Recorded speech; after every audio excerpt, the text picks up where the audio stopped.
Good afternoon. Oh, there you go. Good afternoon. Good to see you all. It's been a few days. Yeah. So. Okay, let's adopt the agenda. Let's start there.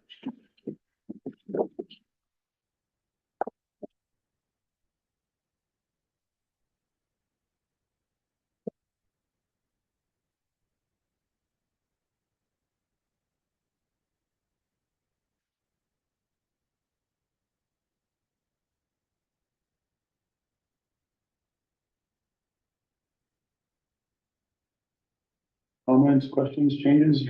None.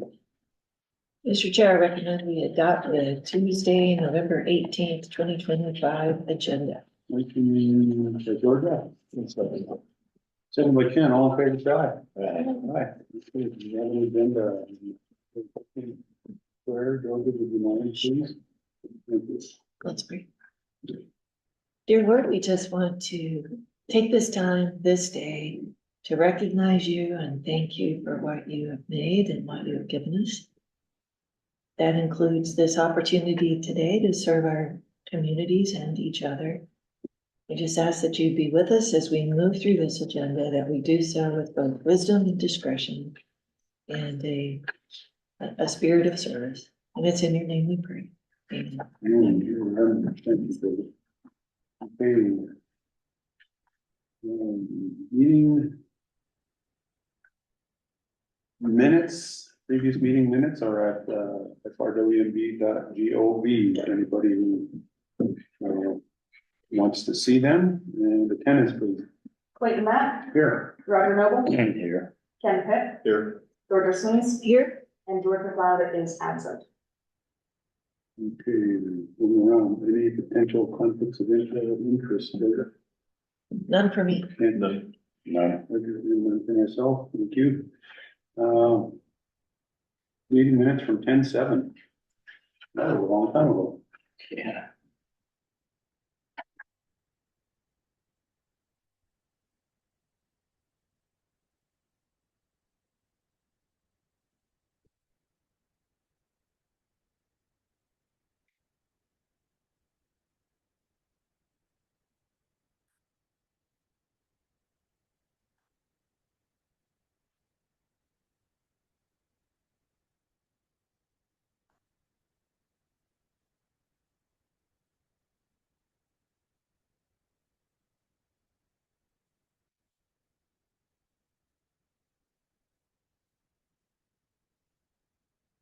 Comments, questions?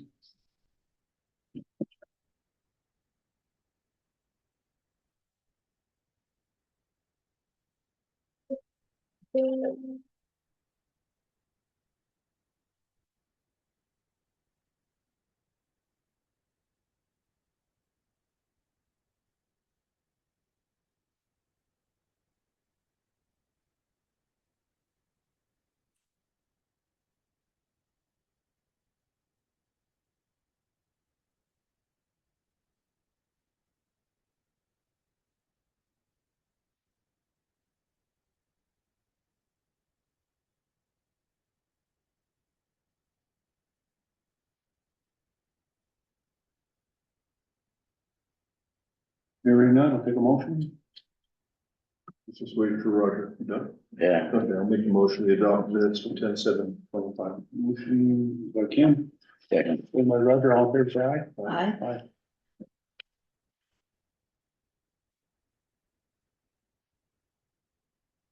Public comments not on the agenda, non-action item agenda of no physical public here today. Anybody online? No public online. No public online, so no public to comment. No public comment later in the agenda. Item 3, budget.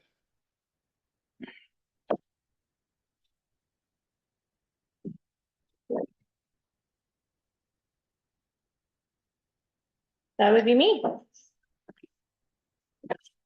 So in front of you, you have a big spreadsheet.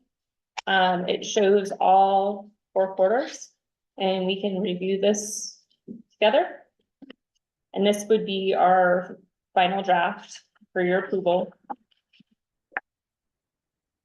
And so there's been some additions since you last seen a version of this. I believe you saw first quarter, second quarter, and third quarter was your last revision. So in this version, there is quarter four. We have a total of columns, and we also have up above where it shows all your income. One of the things that you can take note of is you have the first quarter, you have water application fees, investment interest. The second quarter, you have a large deposit of 173,220. That was water application fees for the 180-day one-time registration fees. And so they are included in this because we're showing that this actually happened. Then you move on to the third quarter. We actually got our funding at that point in our third quarter for our 1.141 or 1141. And then you also have your water application fees and interest, and then you move on to your fourth quarter. And so for the end of the fourth quarter, we had 1,371,892,000 was our income. And then if you move down to the bottom of that column, you take out the water application fees, which is a total of 230,000, and that's the blue number in the very bottom corner. We had a carryover from this fiscal year of $181,378. So in my opinion, it was a pretty good budget that we put together. Collectively, you guys did a great job. So is there any questions on this budget versus actuals quarterly reports?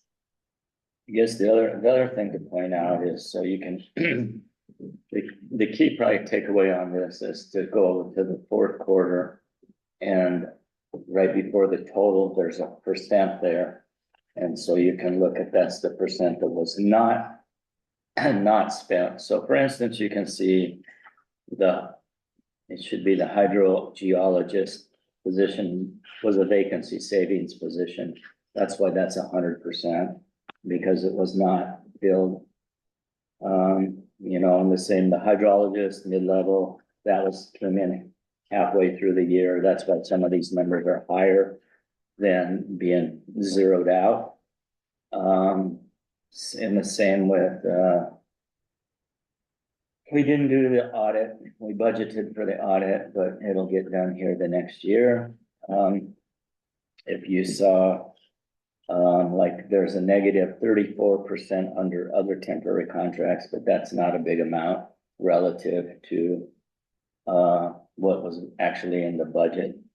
So all in all, yeah, I think like Rhonda said, I think we did a pretty good job of trying to categorize and allot money to different categories. And and you can almost see that the $181,000 carryover, a lot of that could be attributed to that vacant savings position of 120,000. So that really only leaves about 61,000 in true carryover. Mm-hmm. So pretty accurate budget for the most part.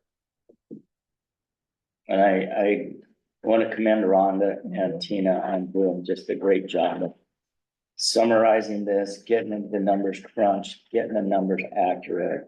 Good job, guys. Thank you. Absolutely. This is a huge effort. Yeah. It's been a lot of work. I appreciate you guys recognizing it. And then this sets the stage now for closing out the fiscal year, and I'll let you take it to the next one. Yeah, so in your folder, you have the year-end report, and this is a same format as we have provided to the funding parties in prior budget periods. And so this just shows it as a year-end snapshot. So you have revenue up top, then you have our expenses, and it just breaks it down for you further. Just like Roger said, most of our carryover was the vacancy savings and the fringe benefits. That's where we saw the most carryover. And then, yeah, we have the water application fees total at the bottom, and then we take it out of that total, and also reiterates that we have 181,000 of carryover. Is there any questions on this one? Questions? No, not, well, if there are, please feel free to jump in, board members, but thank you. And yeah, we think we do recognize the extent of the effort it takes to do this. And that it's gonna continue to take, I think a lot of this is now are getting to the point where I think you're able to, I won't say automate, but, We're getting a system down, yes. getting a system down so that you can,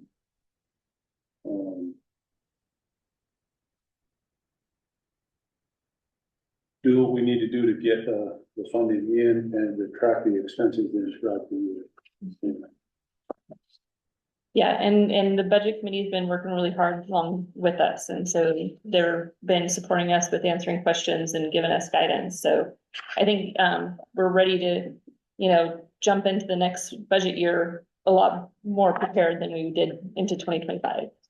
And with, $181,000. Yes, So this is an action item, and if the board's in concurrence on this, then this will be what we submit to the funding agencies for our closeout, reporting of fiscal year 2025.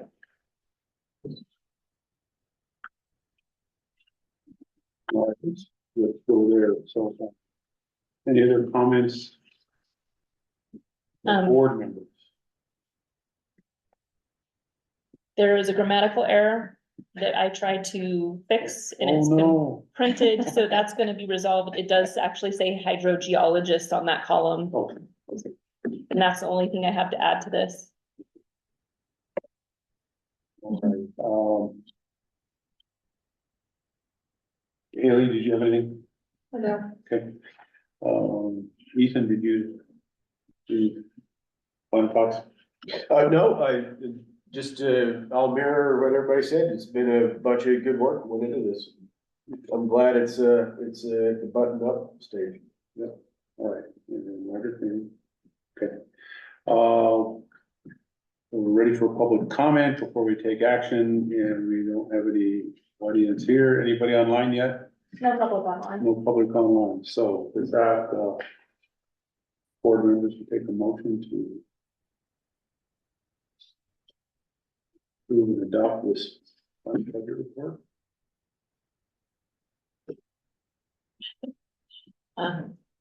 Mr. Chair, I move that we adopt the October 1, 2024 to September 30, 2025 budget for submittal to the funding entities. Motion by Georgia. Second. But second by Ken. All in favor, say aye. Aye. So one final comment on this. Our deadline to report is November 29th, so we will meet the deadline, and that will set the stage for us to get our next appropriation. Appropriation, yeah. Yeah. Which, do they anticipate it still be lagged? I haven't had any We don't. conversations, yeah. On the state side, I think that was where the lag was last year. I'll check on it. I think once it's ready, we're ready. I think the tribal office is ready to send the money in time. All right. So the next item in the folder, if you guys are ready, is the proposed draft for the 2026 budget, and that would probably be more, better presented with broader. I don't think we closed that one out. Did we take a vote? Oh, I don't think we did. Yeah. Did we? Sorry.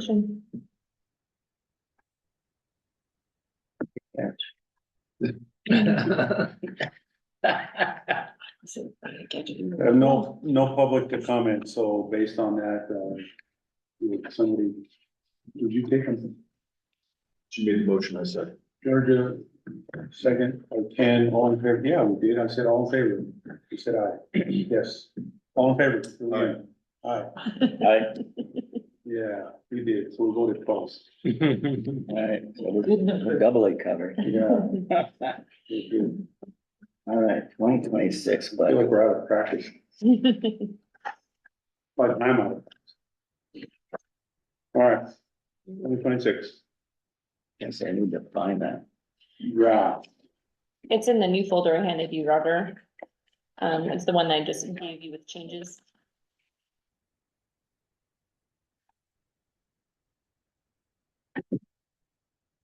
Minute folder. This one, Yes.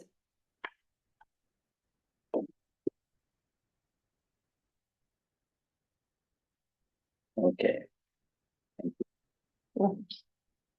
Okay, so the budget committee has been working on a 2026 budget for the upcoming year that will also get simultaneously submitted to the funding entities to justify the next set of appropriations. So it's pretty similar to what the 2025 budget was. Comes in at about 1.4 million. We do have a few changes just in the contract employee situation. The hydrologist IT manager, that position was kind of created with James' resignation, and fills that slot now as a contract employee. Water resource specialist position is currently vacant. The idea was that was gonna be to bring an intern along into that position as a paid employee. The other under contracted services, those are all pretty similar to the previous year. We do have a audit in there for this year and the amount we keep hearing is about $35,000 to budget for. Otherwise, a lot of these items are very similar to what the 2025 budget was. So Yes. Ethan, do you have anything you want to add? Nothing for me. Rhonda? No, this is just including a 2.5 pay increase, Oh, thanks. and that's why it's a little higher than 2025 budget. So, yeah, we haven't had this discussion yet, but, probably 3 or 4 months ago, I brought up that we needed to look at. What I was looking at was a cost of living adjustment, for lack of a better term, and so really, it's not a cost of living adjustment because that's a technical term that's applied to Social Security. So,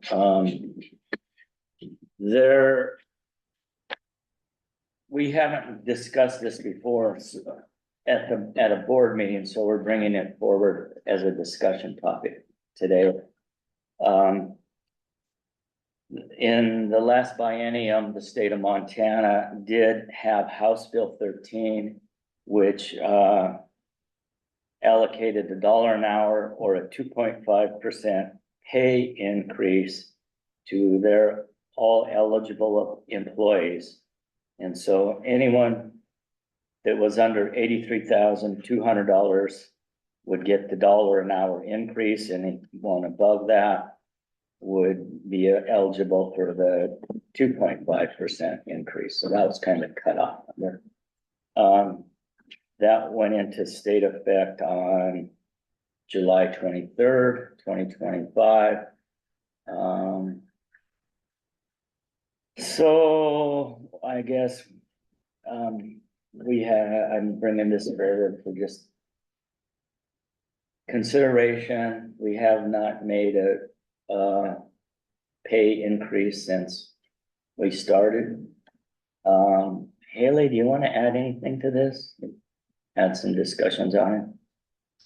I think it's just at the board's discretion on what it would like to do. yeah, I mean, we don't have any parameters that we have to work within like the state does. So it's really the board's discretion on whether it wants to do a total pay increase for all employees or not. My only, point of concern in the budget meetings has been when, the funding parties are looking at, the reports that get submitted. There might be questions of why, a 2.5% pay increase. And so my suggestion was, as long as we can justify it, then I think it's appropriate, but if it's just at a whim, because we haven't done it, then I don't think that's an appropriate reason. I think, as Roger was talking, my thought was that when and if we get this submitted, if we approve it, that we include that explanation in the documentation so that it's clear. Right, but I think the board needs to have that conversation today, is Yeah. more of why I was raising that, because we've had the conversation in the budget meetings, but not as a full. Right, but whatever else it is, I think we need to add a footnote or something to this so that it's clear. Yeah, And we've had other discussions too in our budget committee.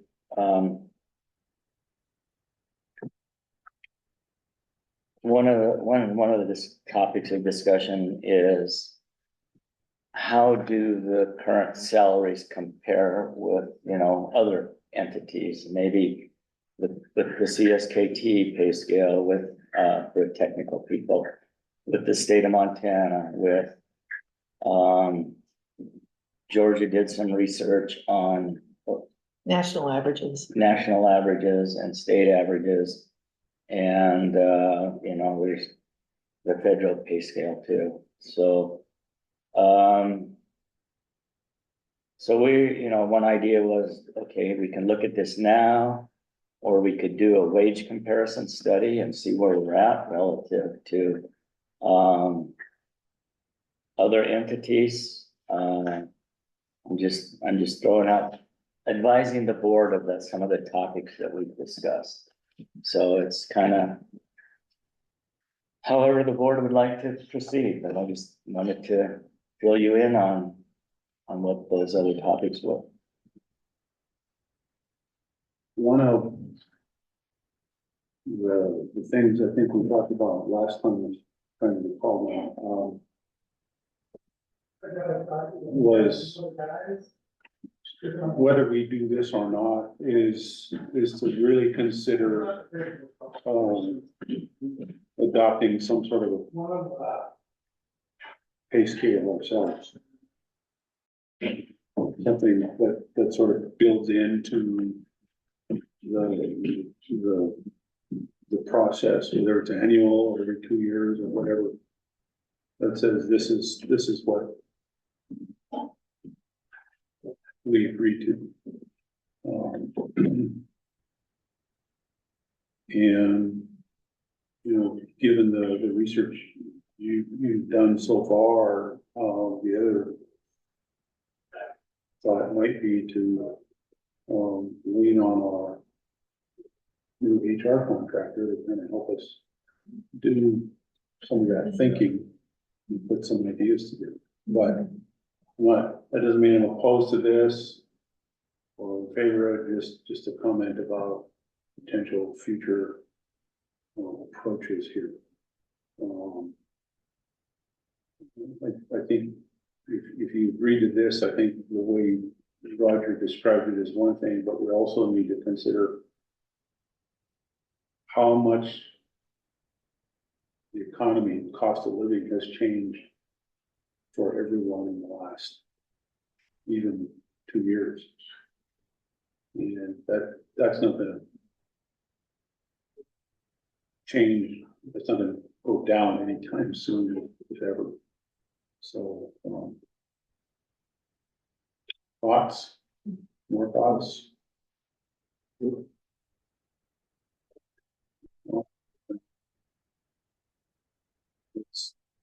Let's be clear, are we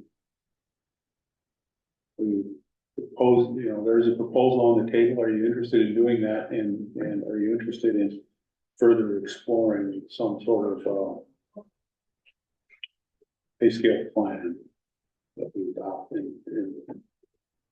leaning on our HR person to help us with that, because I thought that was one of the things that they could do. I can just, we can certainly ask, and that's just an idea. So I'm a little unclear, what's the proposal on the table? It's in gray, the 2.5% increase, and so the question is, Okay. and we can do it or not do it. And then whether we do it or not, I'm suggesting that in addition, we think about an approach to developing and eventually adopting some sort of a standard pay scale or standard approach to how we grant pay increases in the future. May I clarify Sure. or ask for clarification? When we met earlier today, my understanding was that the 2.5% pay increase reflected on this budget is strictly for budgeting purposes. So that we allocate funds in case the promotion plan, that the employee meets the conditions of their promotion plan and can receive the pay increase. Is that tracking with your understanding? It's not like an automatic, everyone's gonna get a pay increase. No, No. okay, Yeah, that's, I think though you're on track, Georgia, with, I'm glad you brought it up. There are people there are employees that are on a promotion plan. And some of those promotions are pretty significant, if they meet their criteria, it's a merit type thing. They've got to meet those conditions of that promotion plan. So that's something that's independent really of this. But just like you mentioned though, there's about 3 options on this. One is we built this in, or we're showing this now for consideration.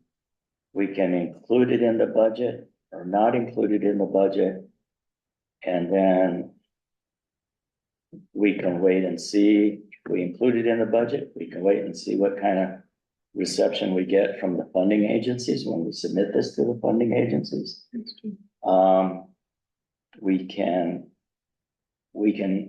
It's a discriminatory thing on our part if we want to go ahead and implement it or not. We can build it in and wait for the agency's perspective. We can get the HR person involved on a wage characterization study. We could approve the thing, whatever it is now, or we can wait till we have additional information. And we're not tied to 2.5% or anything either. That's the number that went through the state of Montana. So I'm just laying all the cards on the table. Yeah, Roger, didn't you previously had another percentage in mind? Well, that was a total arbitrary number. I was just pulling that number No, I'm not, out of the air early on because I was trying to get something evolving on this. And so that earlier number, you can ignore that. I mean, it's in the public record, so that's why I was Oh, I asking. know it is, but it was an arbitrary number, and I stressed that all along, So this number though has more factual and it's more consistent on additional research that's been done. And if we go with this sort of thing, I'd also recommend that we do what the state of Montana does, is have that equalizer in there of $1 an hour for anybody that's under $83,200 versus, because they wouldn't get as much, Is that what's built in here now? I see somewhere at $1, somewhere. I think Rhonda built that in, yeah. It's built in now. $1 or 2%, 2.5%, yeah. Yeah. It was modeling what Roger's information showed. Yeah, now that we had more information, we could be more consistent with what's been already approved by the state of Montana. So,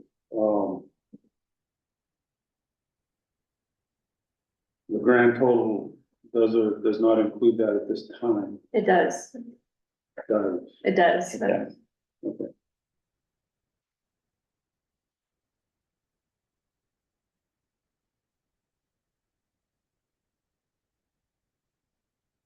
I guess I'm curious, why would we not do this? And I'm not being sarcastic, I just don't understand why we're not doing it. Yeah, I don't know that the question is, I don't think it was arguing that we would or wouldn't, just that if we do, I think it is important to think about what the justification is, how and why, but if we do that now, I am also recommending we come up with a standard way of doing this into the future, or budget this,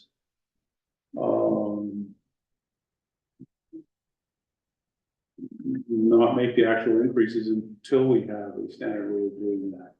And then move forward with actual increase. Well, given that, I really like the idea then of having our HR person who's outside of our organization, this would be an objective third party, do the analysis so that we do what you recommended, and that is create the pay scale for each of the positions we offer. And then that provides that justification that we need to send, because that would come based on some data and satisfy the state, have something to give our employees. I like that approach, Clayton. Before, during, or after this increase. Well, Roger. this, if our decision right now is, do we approve the budget with or without this? Right.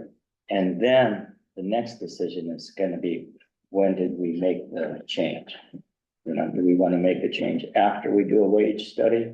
Do we wanna make the change after we get funding for the 2026 fiscal year? You know, so that's a whole separate decision, when to do it.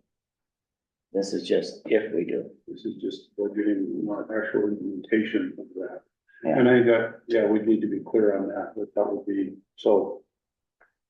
Well, I'd like to get our good, smart lady at the end of the table here, get your advice there, Haley. What are your thoughts?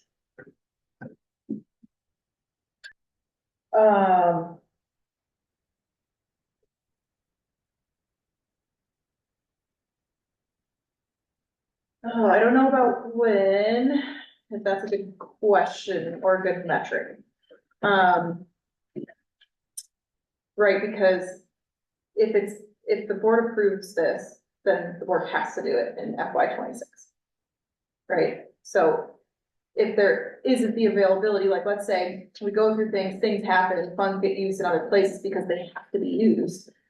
And the when doesn't happen, well, it's listed as an expense on the FY 26 budget, and if there's not the money to do that, then it can't happen.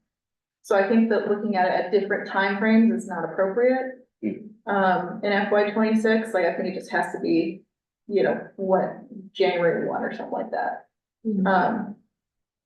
So as far as that goes,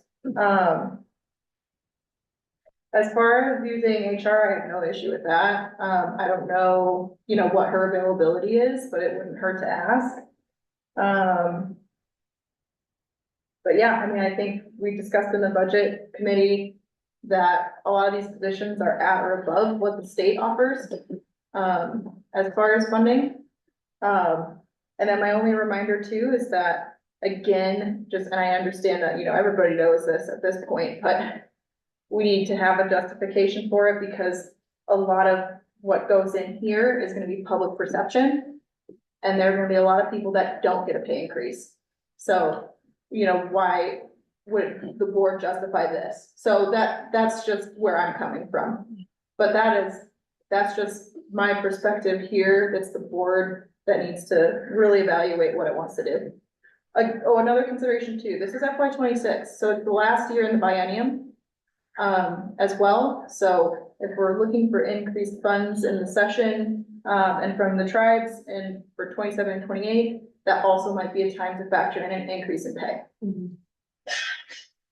Because we're locked in for appropriations for 26. Yeah. So it might not be prudent to do an increase with the leftover funds when we know we aren't getting an increase in funds for next year. That's It's a good point. I know that was a lot. good. No, it's where you started was part of my concern is if we take action to do this, I think it's done. I think Yes. we have to implement. Correct. But to roll it back, I think it's a good idea, but I think maybe an approach would be to do the analysis, however we do that and come up with the pay scale plan. Look at some options, look at some ideas about that, and adopt something so that it's uniform. Moving into the future, if we did that this year, fiscal year, this timeframe, and have that in hand as we move forward for the next legislative appropriation, then that would be helpful.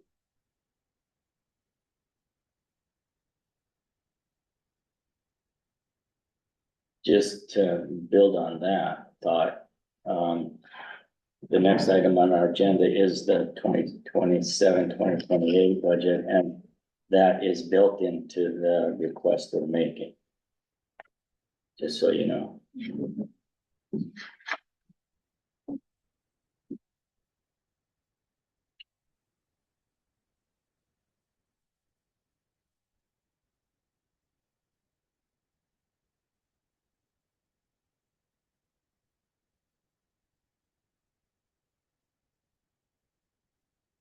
And we've got time to make those adjustments for the 27. And if we adopt, I don't know if they're adopting 27 today or not, I think we've got time to. Even with that, do we need to submit 27? Well, the intent is we have this on the agenda so that we need to get something into the DNRC as part of their EPP. What's the acronym? Yeah, stand you're for? right. EPP is correct. What's it stand for though? Executive something. Planning process.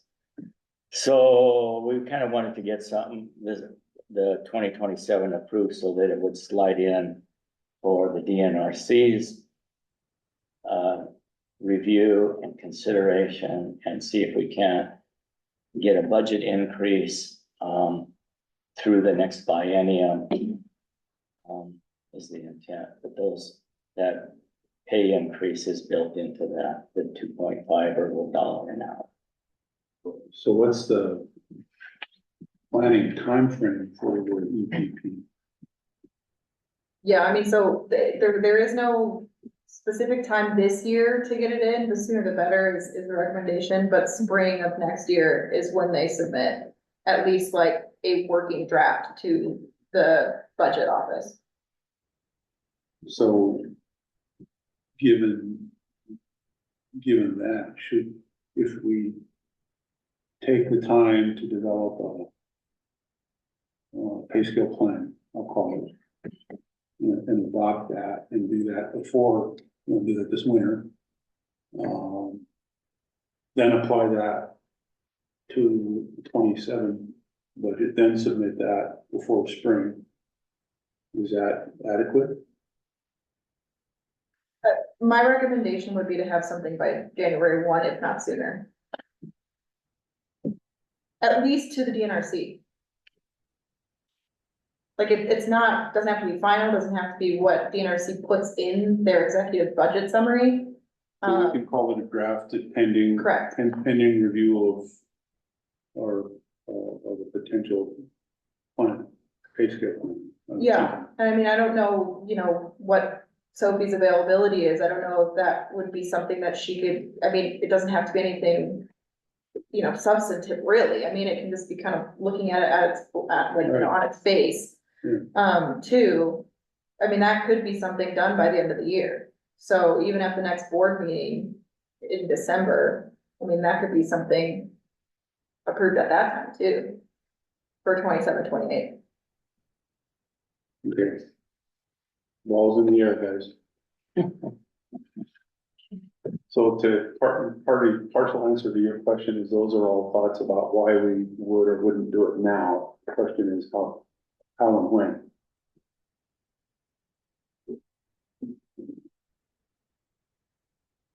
I'm not personally opposed to pay increase. I think even if it's just based on the economy and cost of living and that, but I think we need to have a plan we adopt for how we do this now and into the future.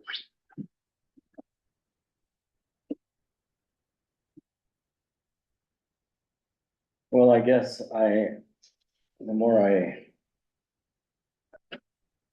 found out about this and the state of Montana had already has given people a bump. Sure. I thought it would be a good idea to put it in this 2026 budget.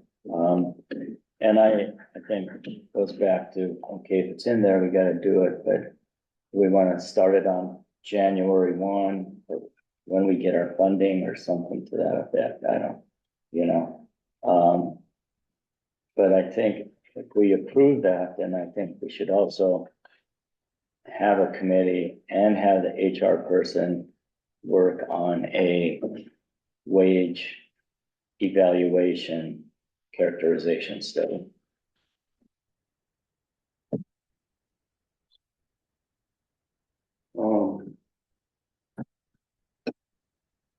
As a matter of practice, as a matter of policy, and I think if you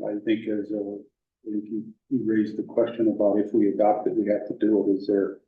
If we adopt it, we have to do it. Is there anything stopping us from saying we adopt this, but we don't implement it until later? I think the funding, like when the funding comes in, is the appropriations come in is a reasonable suggestion. I mean, because that's guaranteed funds coming in, so there wouldn't be a problem with that. Do it and add the old, as funds are available language. Yeah, you just don't want to put yourself in a bind from this point until you get the appropriations coming in. Yeah. So.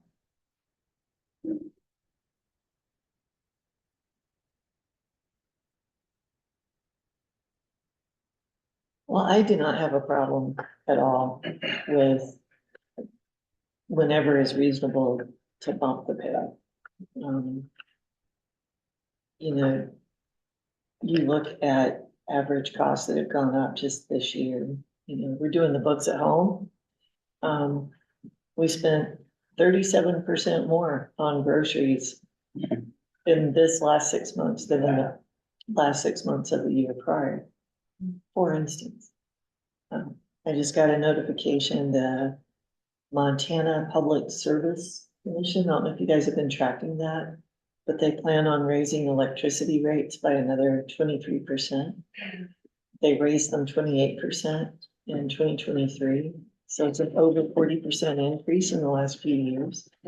Like you said, costs are not going down on basic, bills that we all have to pay. So, yeah.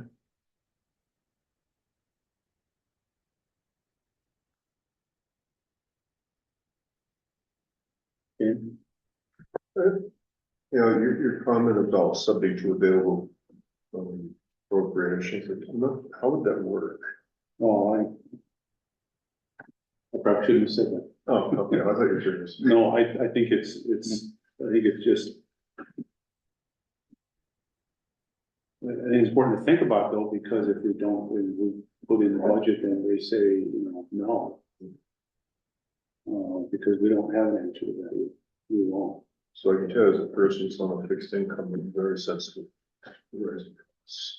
And I'm with Georgia, put it in, then do your study as a backup. Okay. If we do that, I wanna make sure, I'm just gonna ask that we do it, and if we have to include some kind of language that protects us so that, we implement it when we're ready to implement it. It's not required that we do it the moment it's approved. Yeah, I think it's just, I don't know if you necessarily need to spell it out, it's just more of communicating that with the funding parties, that's all. So, however the conversation goes, I mean, in a cover letter that we submit, you know, even if it's something like that. Or if it's just conversation between the contact parties and Ethan or whoever submits it. I don't think it needs to be written out. Because they don't even, the state doesn't even know when they're gonna be able to transmit the funds. Most years. Okay. I'm going to, chairman's privilege for just a minute, and I need to talk to you for 1 minute, please. We'll be off the record. I'm gonna be off the record with our attorney. I think we need to, hold on a second, just to do this for the record. Can you call to close it for a just quick executive session? Okay. You can close the meeting. For the purposes of discussing,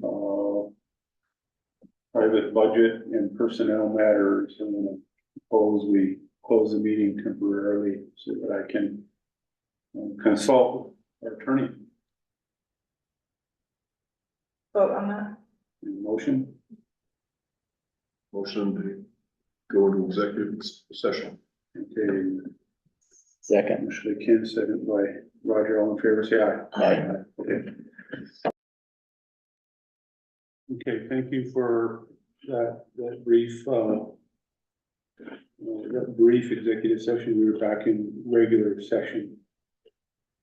So if we choose to go forward with this, I'll recommend that if the action is taken, that the action include language that says subject to available funding.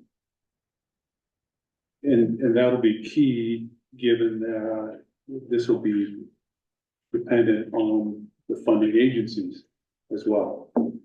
So if we say subject to available funding, then as we move forward, with any study we do, to come up with a pay scale plan, then we can do both, I think. So you were serious. And now,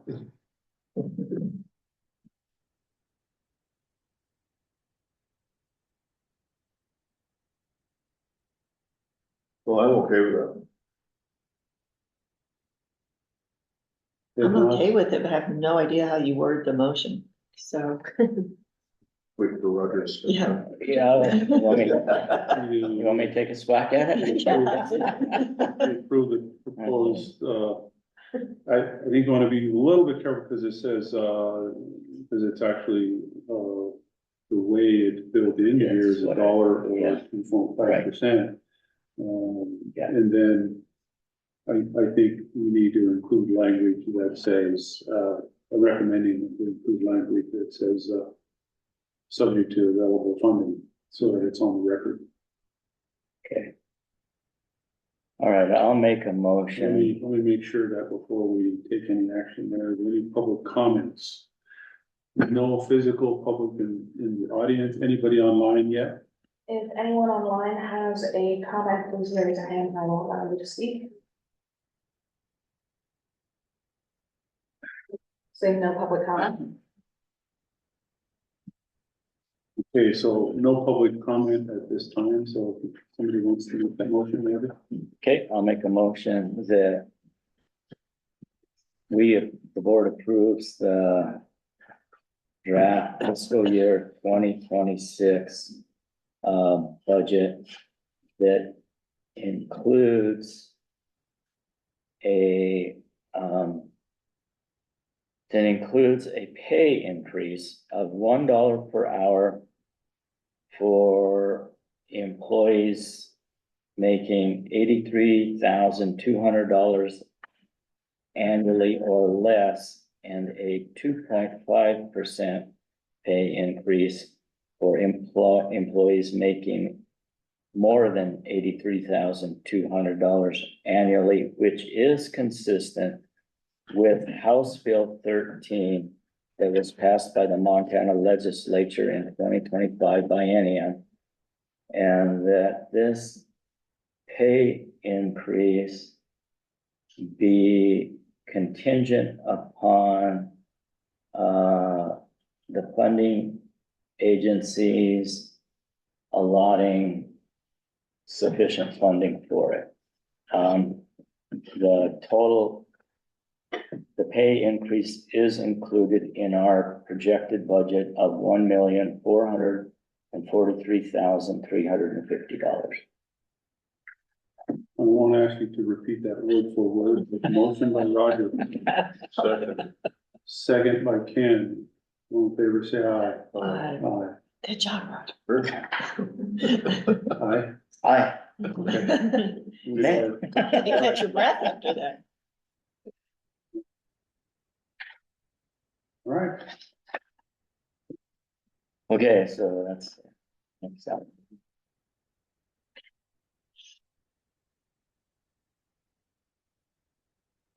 Are we gonna discuss the 2027 budget? Yeah. That's. All right.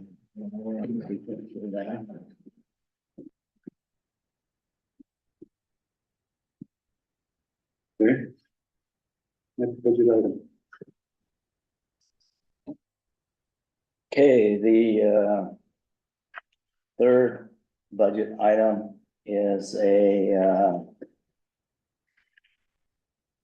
budget to be submitted for the 2027 biennium to the Montana Department of Natural Resources.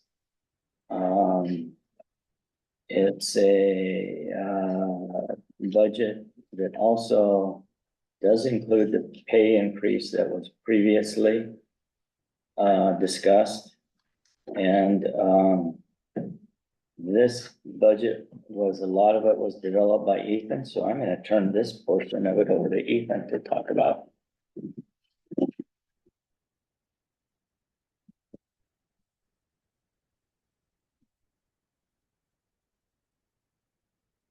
Mr. Chairman, board members, Mr. Vice Chairman, this really, what it does is it kind of, looks to our, 2026 budget and then, seeks some additional positions. Notably, an office manager, which is a position that's been discussed, especially by the chairman in the past, as well as an additional water resource specialist and, an accounting technician, which is, something that was requested by the finance director. Furthermore, this particular budget looks towards contract services for some of the hydrogeologic work that has been contemplated as being needed in the future by this office. And otherwise, I think we have some other modest changes to so we've got I do believe there's an increase to the legal services fund. I believe a modest decrease to the board committee fund. Is that correct? That stuck, right? That was, okay, just to double check my recollection. This does maintain an audit, fund for an audit. It has some reduced expectations for accounting contract services, namely because more things are coming online in-house. No, this reduced accounting services because we'll have an accounting tech. So we'll either have one or the other going forward for 2027. Right, that's what I was trying to say. So there is a reduced line item on the accounting on the 2027 budget with And it does include an accounting tech also, right? So that'd be in-house, Yes. right? Okay, gotcha. Perpetuation of the human resources contract and, some other modest increases for things like, rent, utilities. Travel and training. Mr. Vice Chairman, does that cover everything, or would you like something specifically discussed? Well.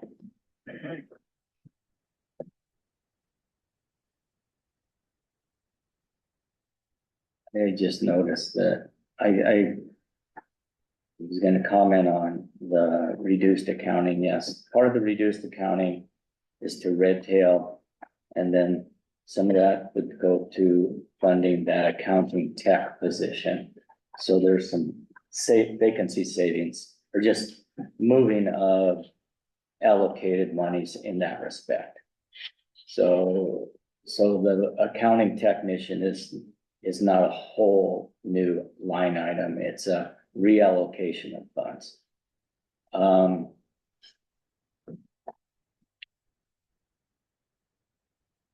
I guess this is marked as 2027, so we would need to, that we know our audit is probably gonna really be 35,000, but 17,500 is half of what that would be, so this kind of assumes that this is a 2-year, a 2028 budget also. So that we would get a total of 35,000 for accounting act.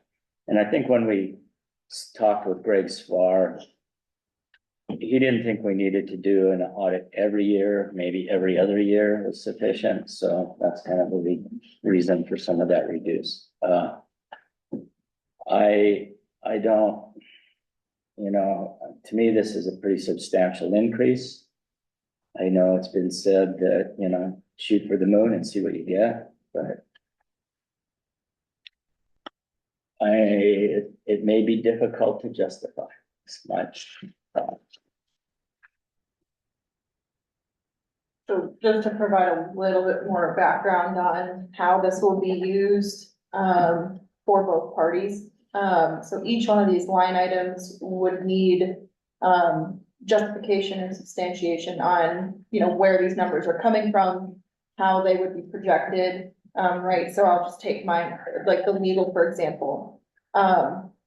What I would need to do to provide background on that would be to show, here's what the current rates are for, attorneys in Montana. Like, this is what it's been for the last 4 years with the board, blah, blah, this justifies the increase to this rate. So, that type of narrative would need to be submitted.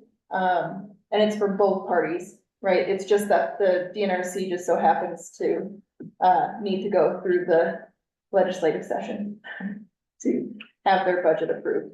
So that narrative, I'm assuming we need some similar narrative for both budget years. But for the 26-27 budget, that narrative needs to go in with this. So it's just for the 27, 28 But proposed that needs to budget. go in with this at the time we submit this. Yes, and to DNRC, yeah, for the session, yeah. And it's just so that they can justify it if they take it to their heads. I'm just right? thinking timing, so do we need to have that developed now so that when we send this, we can submit, we have to submit the language, the narrative, or do we do the narrative Yeah, I mean, later? if we're proposing numbers already, there should already be a narrative, right? I mean, that's the whole point of proposing these numbers. So Right, but we don't have that in front of us is all I'm suggesting is, so we need to. You are have something correct. to approve. that there's nothing to approve on this. That's why my suggestion earlier was to not approve the 27 budget until the December meeting. But just also, for some background, until we get in the ballpark of what needs to be justified. Right. Because that's a significant amount of work to write through the justification process. And so, this will be helpful in guiding that process so that we know what to justify. Whereas if today the board's like, no way Well, if on one we of these give- line items. If we gave consensus on this and said, go ahead and bring it forward with justification in December, would that be adequate? That's helpful, I mean, yeah. That would be significantly adequate, yes. Okay, Mhm. couple questions. On the 25-26 budget, I see a hydrogeologist. And then a hydrologist upper level. On the 26-27, I see hydrologist upper level, I do not see a hydrogeologist. Yes, Mr. Chairman, board members, so, based on some difficulties on hiring a hydrogeologist, in-house, we, have been exploring other items or other options such as contract services. You know, I do think that that's still a little bit of a moving target. And we had pretty significant discussion about that at the budget meeting. And this office intends to continue to explore multiple legs of options rather to address hydrogeo needs. And some of that will, you know, be looking at the idea of training in-house as an option, and some of it will continue to be looking for opportunities to develop relationships with contract services. So that, I hope that helps a little bit, but that is a shift from an FTE to contract services. And that's, and it's also a pretty significant reduction in the dollar value, because you're going from $120,000 position to $70,000 in contract services. 50 is what we have it on. So it's at 50. Yeah. Okay. Are we good with that? Okay. Other question, so it was stated that the 26-27 budget has the $1 or 2% built into that.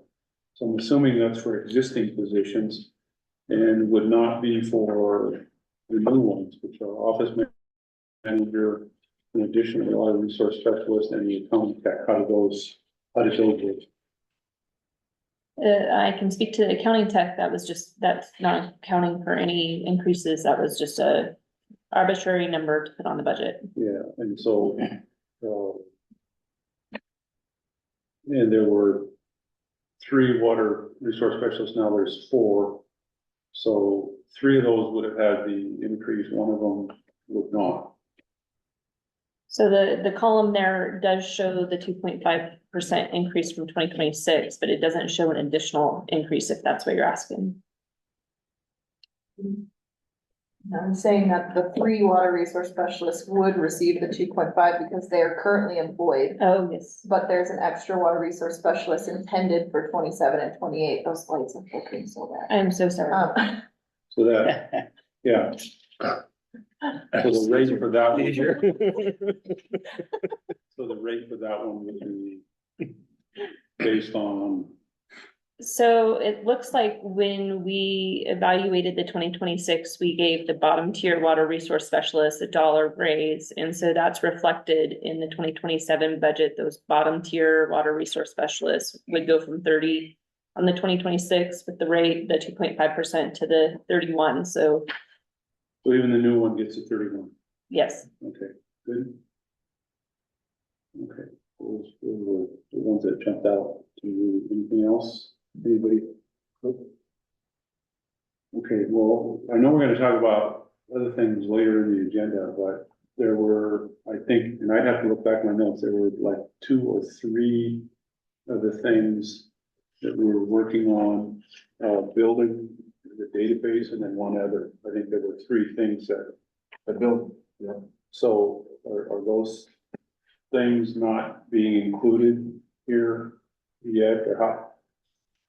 I don't want to jump too far ahead in that discussion, but how are we contemplating those things in the budgets? Mr. Chairman, board members, the wireless enhancement project is something that will largely be cared for and justified, you know, directly by the Montana DNRC.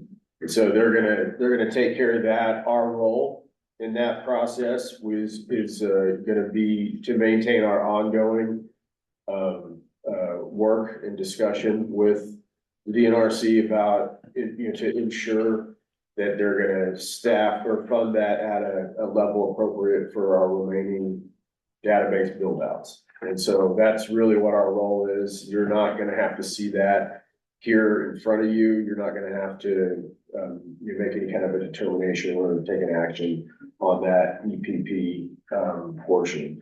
Mr. Chairman, board members, the second, or the third item, apologies, that we would discuss would be the next steps towards, what the board's, choices are for, getting a new office for board operations, for office of engineer operations.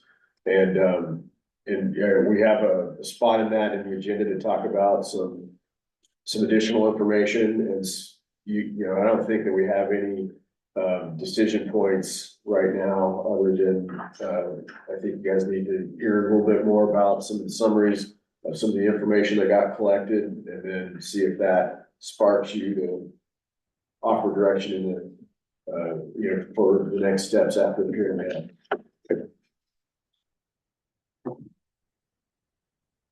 Any questions on the budgets? Okay, so I think where we landed was for the 26-27 budget that we have, if we provide the staff with a consensus, that we're good with this, and that they bring it back with a narrative justification, especially for increases. So we're looking for that consensus at this point. Gilder? Yes. Ian? Yes. Yeah. Yes, okay. You have a consensus at this point for 26-27, and to bring it back, this is the narrative justification, so we can prove that. Then at that time, 27-28. excuse me, Yeah. what did I, okay, Yeah, just to make sure for the record, Mr. Chairman. This is 26-27. It's 2 months of 26. Yes, what's in front of you is 26-27. And we'll modify the header to say fiscal years 2027 to 2028. Yeah, that's what it should be. Yep, Okay, so sorry for the confusion, on the header in my statement. for the record, someone tell me what the correct,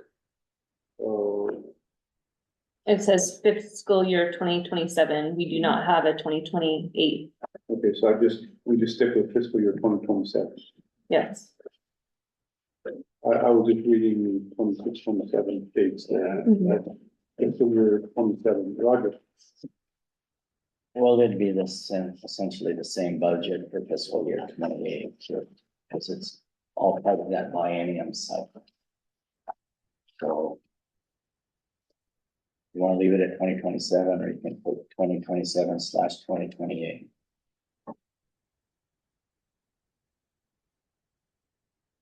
Because it's for that whole biennium, but for two fiscal years. Okay. So we have consensus to bring it back, and let's just make sure that when we approve it, it's clear and correct as to what we're approving in terms of the fiscal year or fiscal years and the biennium approval. So good enough? No, okay. Anything else? No, thank you, Mr. Chairman. Thank you. John, anything else on that? I don't think so. Okay, Haley, anything else? Did we miss anything? All right. All right, good.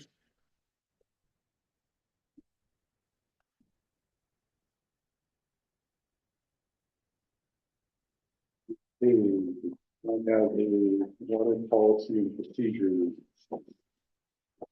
Number 4. All right, Mr. Chairman, board members, we have a few items for your consideration here. The first, item is, I just want to let you know that Sydney and I have been working to get, your other adopted measures up and posted on the website. We expect to probably have that done by next week, so you'll have a more, current version, out there for the public. And that just relates to the board's done a fair amount of adopting of different pieces of WPMPs, and we think it's timely to get those, out and in hand. Especially, if it works out well, to move item, 4.2 and 4.3.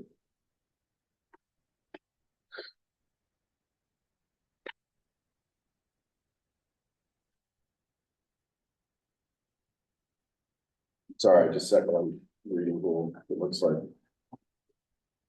So when you say they're gonna get put on the website, that doesn't mean once we've approved them, you've been implementing them. Yes, we've been implementing them, but it does take a little extra work to get them published and Yeah. up and running and make sure that we've got them all dialed in for you, Mr. Chairman. Okay. Um, Roger.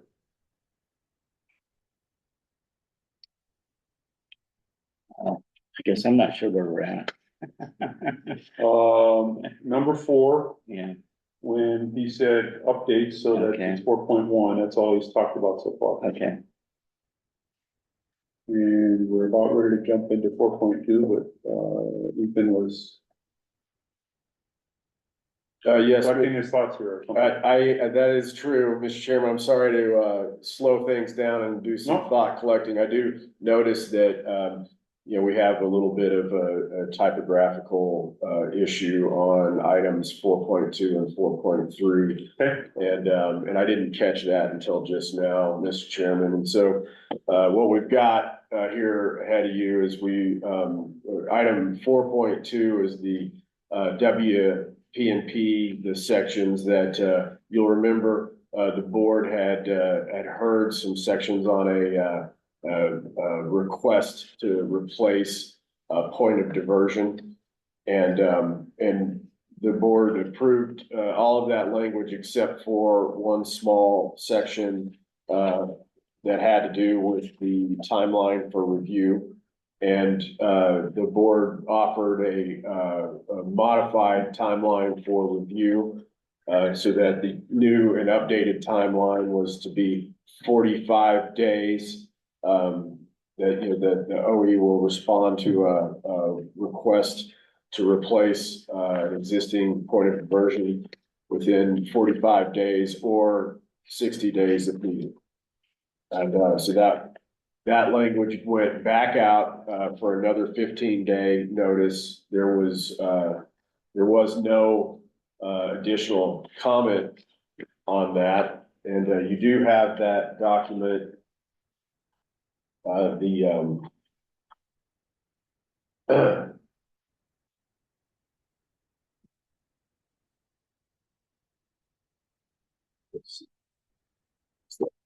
It's 4.4.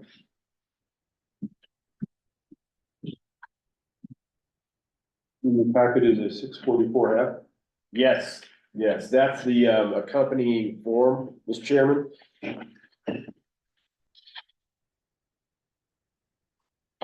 So it went out for additional public comment. There are no public comments. The only, so what was the typo? The typo is that, the action item on the agenda really needs to, combine, both the board adoption of WPNP 22-1012 and Form 644F. They are, So the action, will be combined action for 4.2 and 4.3. yes, Mr. Chairman. That's what you're talking about? Okay. Yes, sir. And, I just recognize that it, didn't quite get well written in this, agenda piece.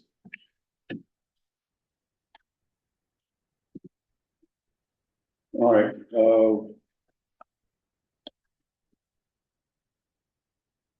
You guys following? So based on that, since there was no other public comment, unless there are changes, additional changes you want to make to send, and we'd have to send it back out. We would be ready to take action to approve the WPP 22-1012 and Form 644F. Based on previous changes. So that's what it looks like. Am I correct? Yes, Mr. Chairman. And Haley? Yeah, I just have a issue with how things were posted. So my recommendation for moving forward with the WPMPs is to not remove sections from the document, to just post what the document is in full. Because the subsections I'm looking at in the packet that was included today for consideration of new language, 22-101 sub 2 is appropriation rights and changing with authorization on the reservation, and there are new sections for exceptions to a change, petition to modify a permit or change authorization, which is not what is listed as this section here, right? All right, what are you looking at? Again, Whatever was included in our packet and what was posted onto the website. I think when things are removed from the full document, it might change the number? subsections around. Yeah. And it's really difficult to follow because I had a really hard time understanding what was new and what was updated and what was not, when trying to look this over before the meeting. So just a recommendation moving forward, I think, post the entire WPMPs, and then if it's new language, maybe have it as track changes, like a different color. sure. Because yeah, I think the numbering is getting Well, that happened last time. messed too. up. And Or if we don't have it in our packet, it needs to be pulled up on the meeting screen so that we can all look at it. Sure, can you pull up the section on the replacement PODs?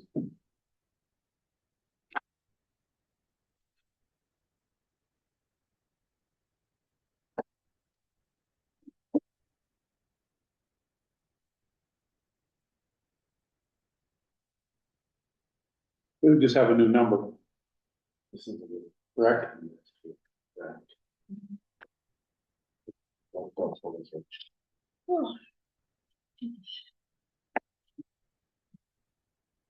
Thank you for catching that. So let's just see if we can rectify this.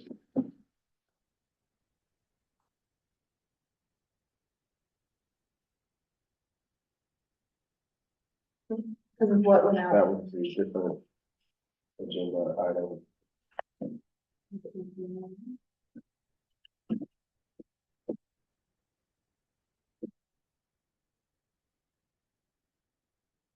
Just, That's the, posting.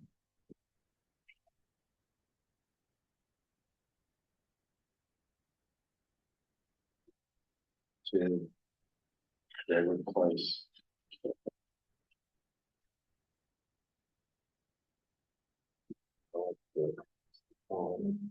So, I've done everything that this is to policy will.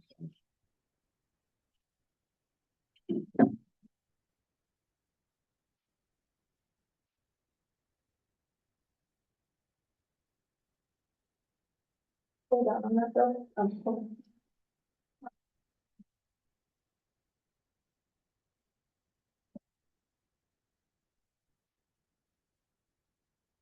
Okay, so like, for example, for this action item, is the only thing that the board is considering sub A of that?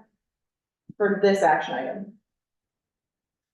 Yes, that's what went out to public comment and what received no comments, correct? that is correct, Okay, and that's a good clarification. because I know there's new language. We have some new Yeah, stuff okay. also, and, I'm not exactly sure what happened. We are having some difficulties with SharePoint, in our office, and that probably helped to make things a little harder. well, I mean, potentially if something's pulled out, does that change the numbering? Is that what's going on too?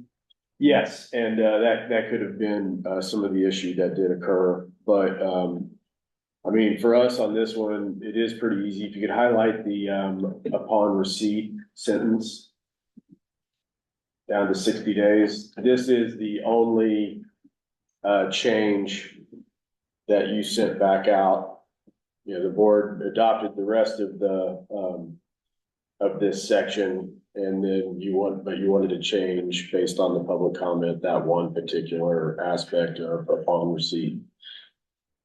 And it says upon receipt, the OE has 45 days from receiving and date stamping to review the request, but may extend the review period up to 60 days. Yes, sir. That's what we changed, that's what went out to public. And that's what's commensurate then with the form. Yes. The whole section went out, like all of sub A went out, not just that The one whole sentence. section went out, but that was the Right. change. That was the change, right? So the board has not approved sub A in its full for use.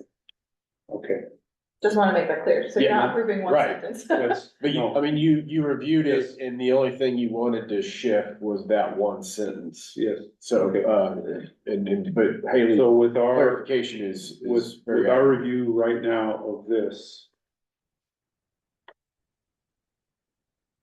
do we need to make sure we know what the correct number is for that now? Or can we take action on that as is?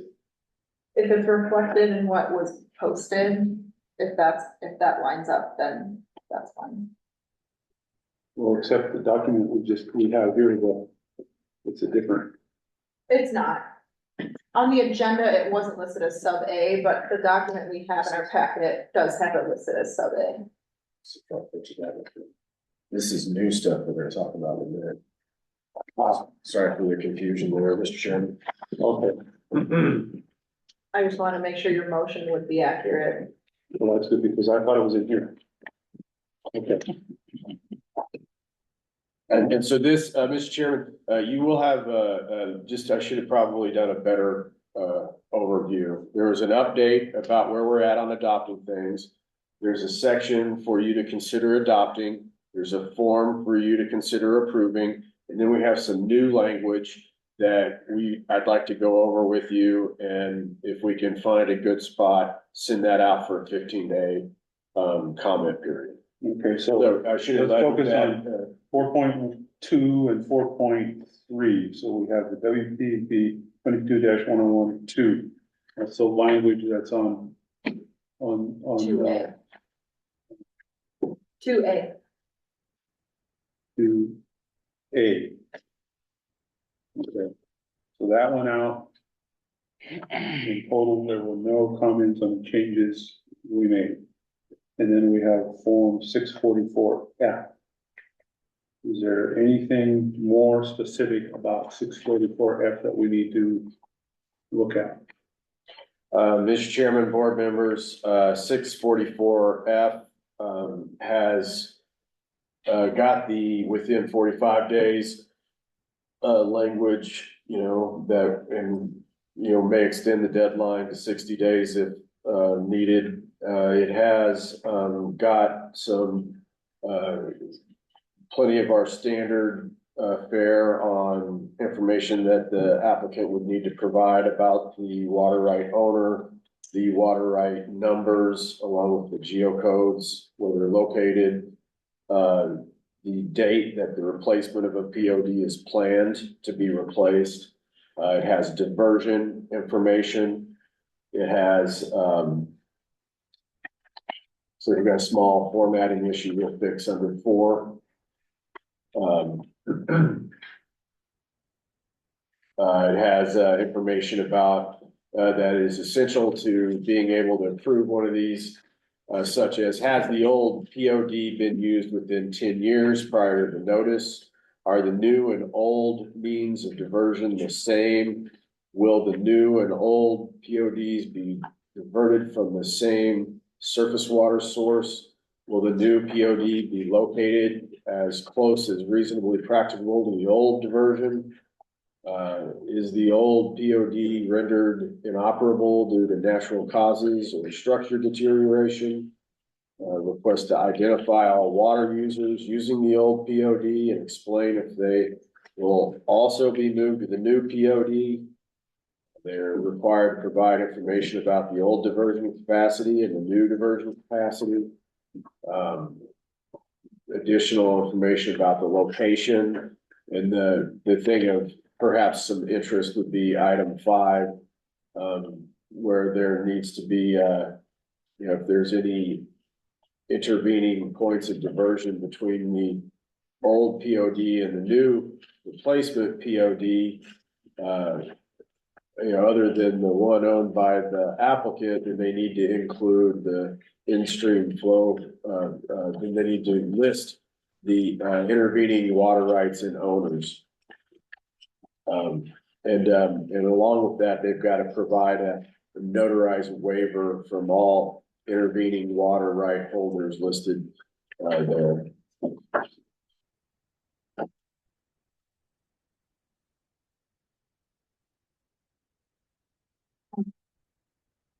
Can I just make a wording suggestion? Heck, yeah, we like wording suggestions. Really? Instead of old and new, I would recommend doing existing and replacement. All right, throughout, we will use existing and replacement. A lot of this is just copied straight from the state form, so there's room for improvement. I say we can improve. Yes, we can improve, so All right, we don't need to do anything special to make that change though.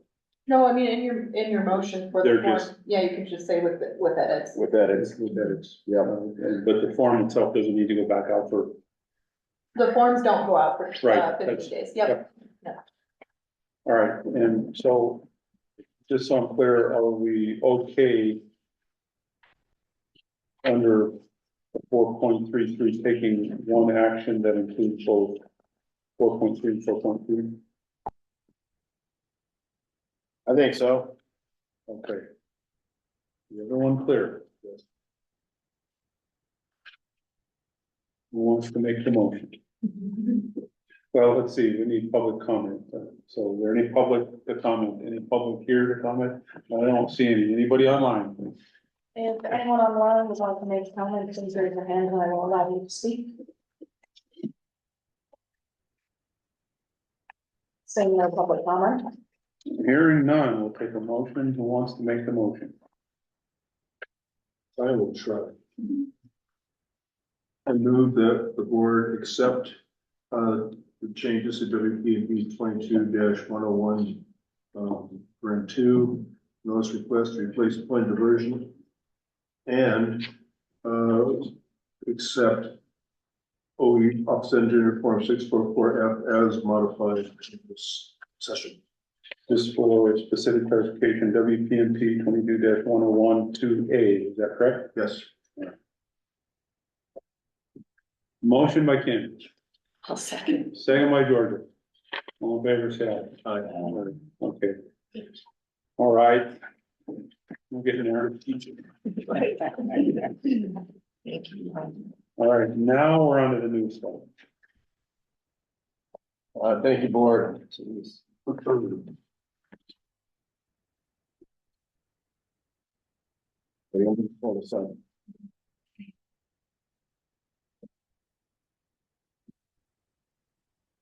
You guys want to break? Yes. Or you want to wait for this? Break now? Okay. Let's cover this new stuff and we take a vote.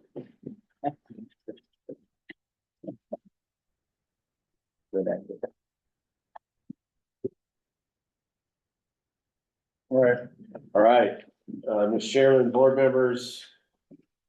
We have an update to WPMP section 107 4, which deals with state-based registrations that are documenting pre-1973 uses. We have a new section, a request from the water engineer here to update a section WPMP 22-117 per 4. It has to do with the definition in domestic allowances for the term site. I'll discuss that a little bit more when we get into it. I'm actually going to be seeking your help to actively draft after we discuss that section. And then we have WPMP 22-101, which is a clarification about the reorganization of that section that you just worked in, where I intend to make a list of permit and change exceptions, and which is kind of following what the state had done. And under that section, we do have a what was there another section of that?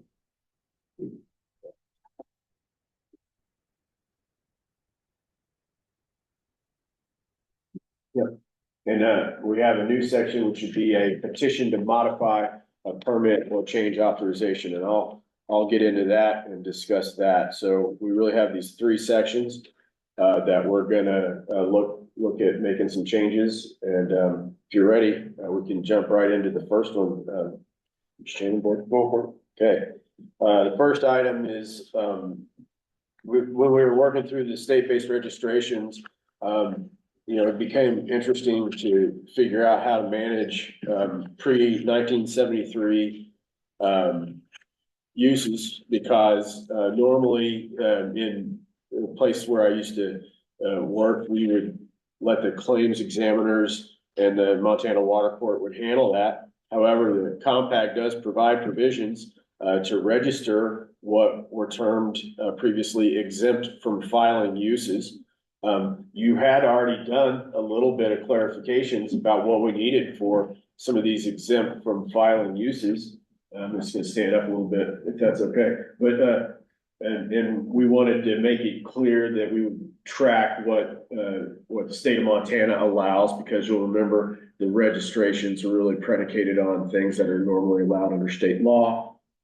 Under certain circumstances, certain areas of state law, in this in particular area, which is under MCC 852-222 for exempt from filing uses, they are limited to surface water, direct from source, purpose for stock, groundwater, purpose for single domestic, that may include lawn and garden, and groundwater, purpose for stock. Now, in the first of you'd already approved A, B, and C and adopted those. However, we have identified a need for some clarifications under that area. One, where we have single domestic, that was a little confusing to some folks. We wanted to make a clarification if that means one home in this parenthetic there.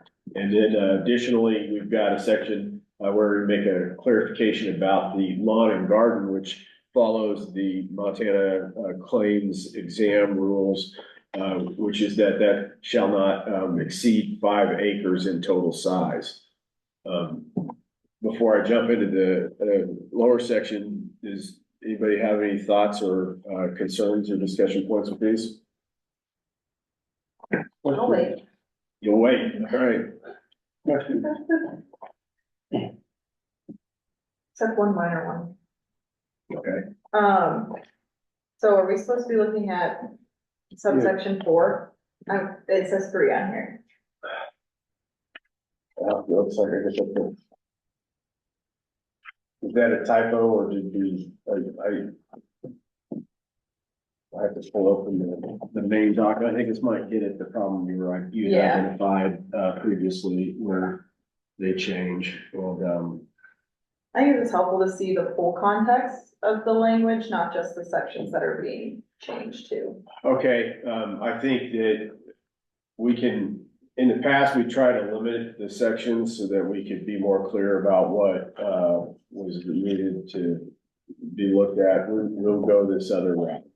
Well, I where think we as long as just you have this, have, okay, your track changes, right? yeah, we do have the track changes. Right, then that's identifiable, so Right. even if the entire section is in there, as long Okay. as the track changes is there.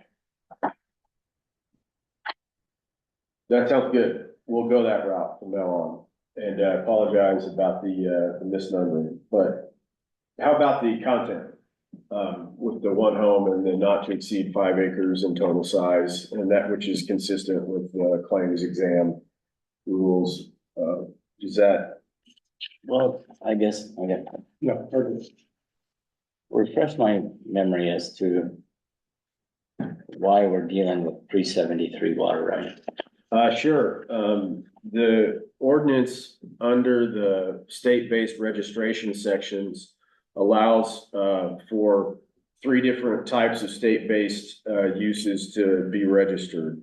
The first type is the groundwater, under Form 602, which is, I think, 85, to 306 exception, which is for, groundwater less than 10 acre feet annual per year and not to exceed 35 gallons per minute.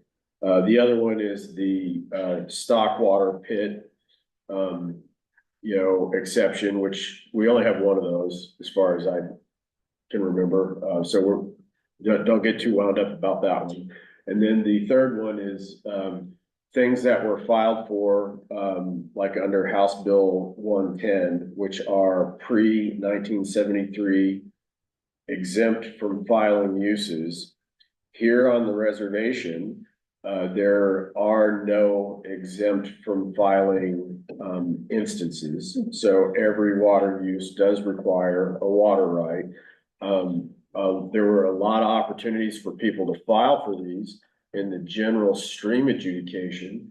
However, some of those filing procedures had not occurred when the compact was written, such as the main effort under House Bill 110. You might know what I'm talking about.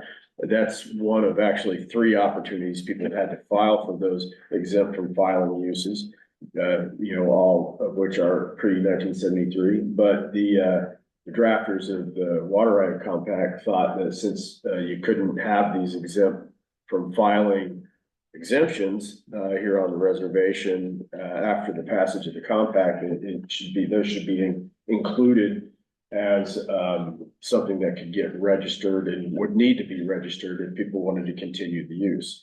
So I hope I'm doing an okay job explaining why we're looking at these.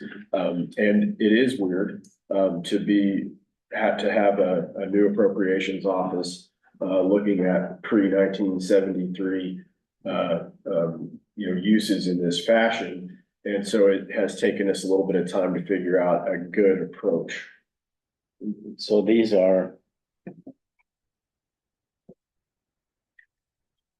uses that were not registered prior to 73, is that?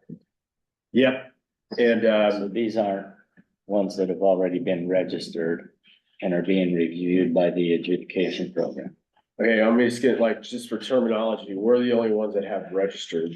And those other ones would have been filed as claims in the general stream adjudication. And you'll remember we had a whole bunch of back and forth about what to do if we determined that somebody had filed for one in the general stream adjudication, because in the specific language of the ordinance, it makes note that you can register the use unless you'd already filed for it in the general stream adjudication. And we decided that if we find that instance, we will just suspend those until the matter is resolved, I believe.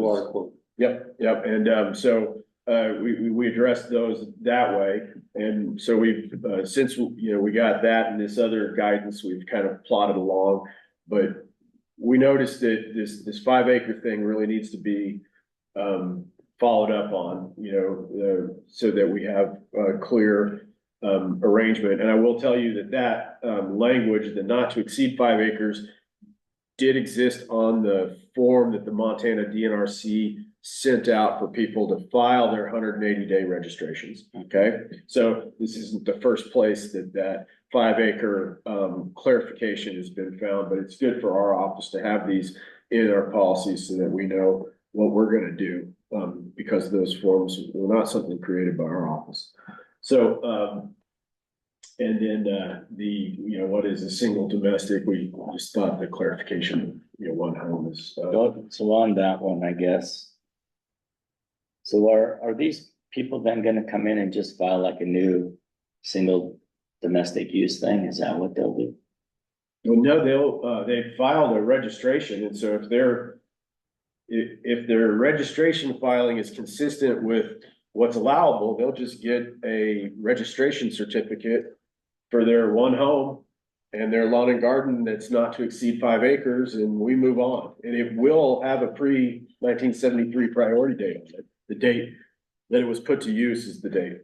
Okay, why didn't you include a ADU as part of that one home? Because the language, in pre-73 era, there were no ADUs. And the language from the statute really, I just kind of moved off of the type of constraints that House Bill 110 was using. And so they did not have multiple homes. An ADU was not included as an option. Okay. Does that help? Yeah. Okay. Individual, so walk us through this a little bit more.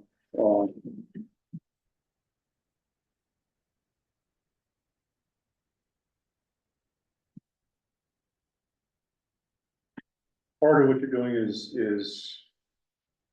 also determining whether or not they filed a claim. If they, Trying to, yes, as best we can. Yep. if they filed a claim, then that's what standard we wait for that. But if they didn't file a claim and they're trying to do a registration based on this,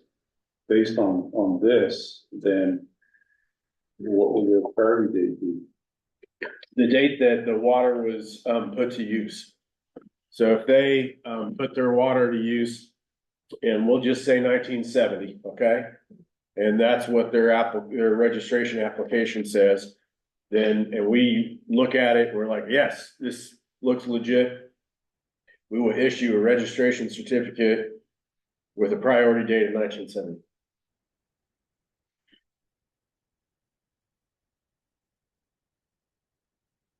That's really specific in the ordinance too, just also, we didn't just make that up here. That's straight out of the ordinance on what we're supposed to do when we approve a registration.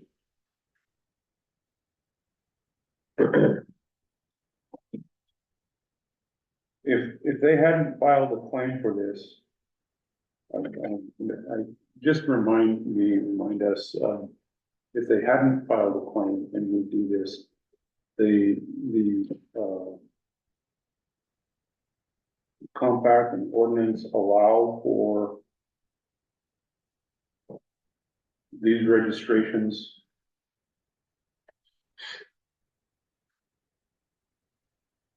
to secure those earlier priority dates? So long as they filed in that 180-day filing window that started with the effective date, yes. Okay. And if you would like, I can read that section of the ordinance. No, with that explanation, I'm fine. You guys need that? Okay.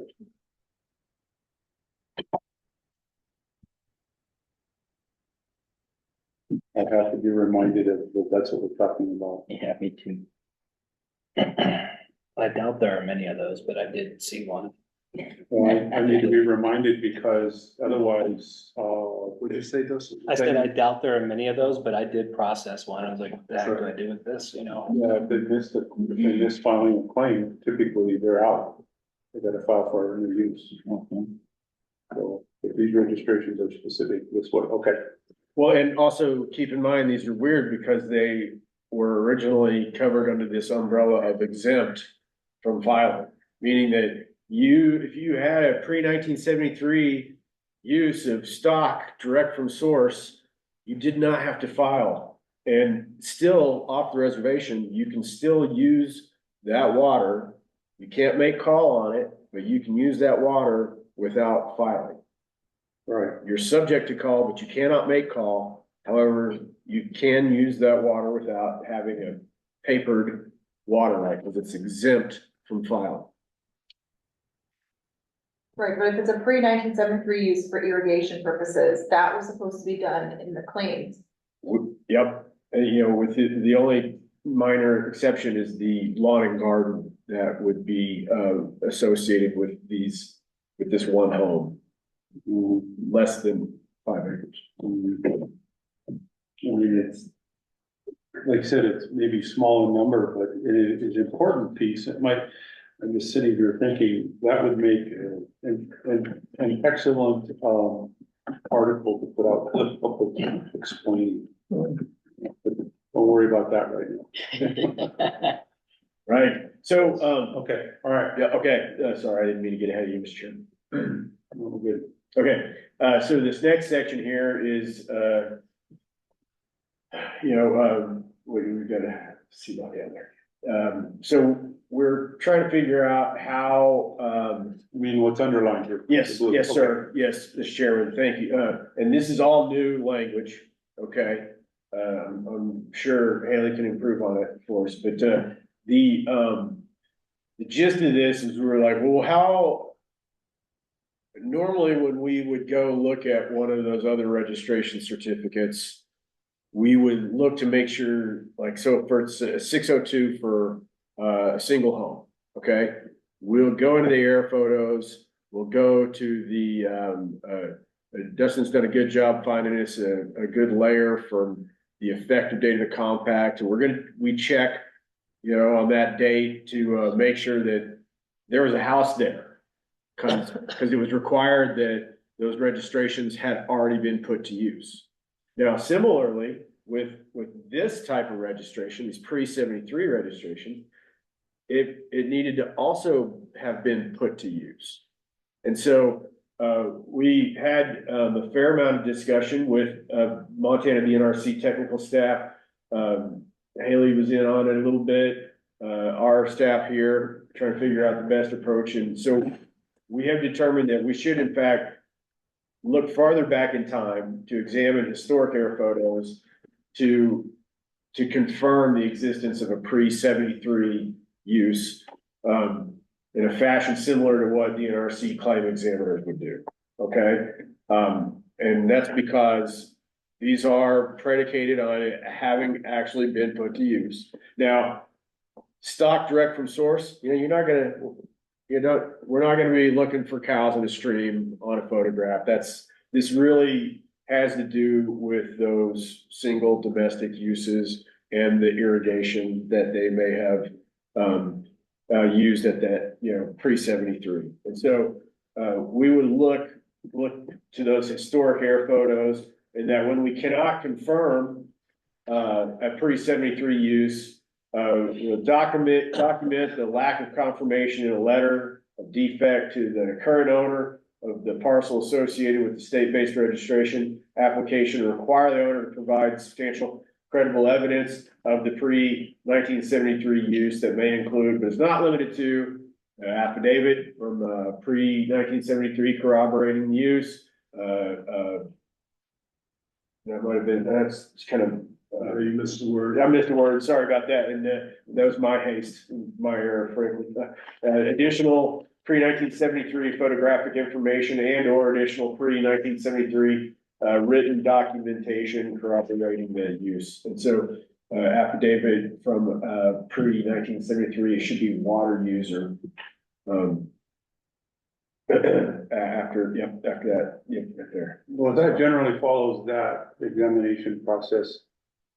Fine. Question jumps out to me as you get to the bottom there, and then if they can't, You know, we will reject the registration application. and then what do? What options do they have? They come talk to you, I guess. Wait, are those, I gotta remind myself, what happens with those if we reject them? Yeah, I can appeal to the board. They can appeal to you. You can decide if you're right or not. Well, they can appeal and or. Can they just file for new water right? Oh, yeah, sorry for that. Yeah. All right, well, you're leading me down the path and boy, I went off on the wrong way. So yes, they could absolutely apply for a new water right, not up to 5 acres of lawn and garden though. Yeah. So that new water right will not be a pre-1973. It would be the date of the new filing. Yeah. They will have to give us a new filing application fee. They will have to do all of the other things that we would normally require for, getting in compliance with an existing well or use. But they'll be limited at 0.7 acres of lawn and garden. So a little different on that front. Okay. So ultimately, what we're trying to get to today is enough consensus on this to put this out to public comment. Yep. You want some quick changes? Oh, do it. That's why we're here. Okay, the first sentence, used in a fashion similar to what DNRC and claim examiners would do. I would change that in a fashion similar to that utilized by DNRC claim examiners. And my suggestion is to strike the first sentence. My suggestion is to strike the first sentence. I do not like having claim examiners in there when it's not a claim. That's fine. In the second sentence, you say they will document, that should be it will document. Yeah, and I actually, my suggestion is kind of going sentence by sentence. My suggestion was it will issue a letter of defect.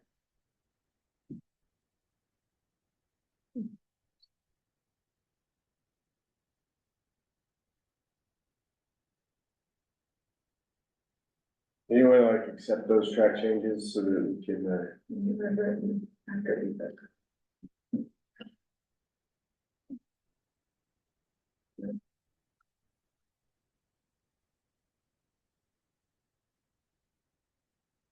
I think your first, with how these work, I understand that it's been a while, but I think your first choice should be to issue the letter of defect to the applicant. And if the applicant is unavailable, then to the parcel owner.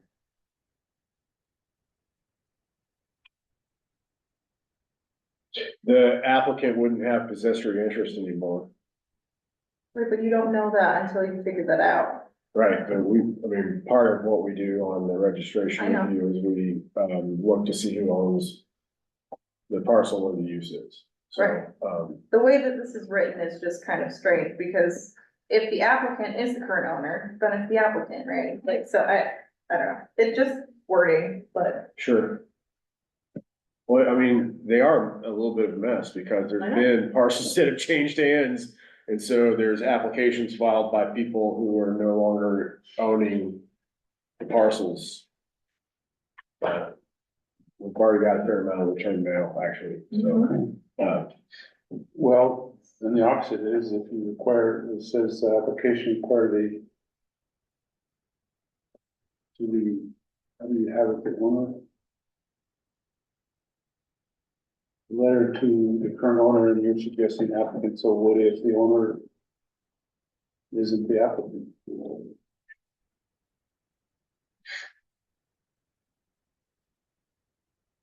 well, we can figure out how to word this. I'm happy to. it's fine to leave it now, it's like a separate issue for a letter of defect, though, is why I'm raising it, right? Cause like, that would be for an ownership issue. Cause if it wasn't properly updated, the ownership wasn't properly updated, then that's an issue. For Yeah, and we have that on a separate track of That's what I'm correction, saying. yeah. Like, and this would be a separate letter of like a separate reasoning on a letter of defect, do you get what I'm saying? Yeah, Is it, would it be wrong to say current applicant or owner? It's not wrong as it is, it's more of like, how about current application owner? I just said it's not wrong as it is. Yeah. It's just more of a, when you're looking at it from a technical standpoint, the letter of defect in this section is being written for the purpose of pre-1973 use, not ownership. That's more of what I was getting at. So it's not wrong in how it's stated. Do we need to say who we're writing it to? I think that's fine, it's not a big deal.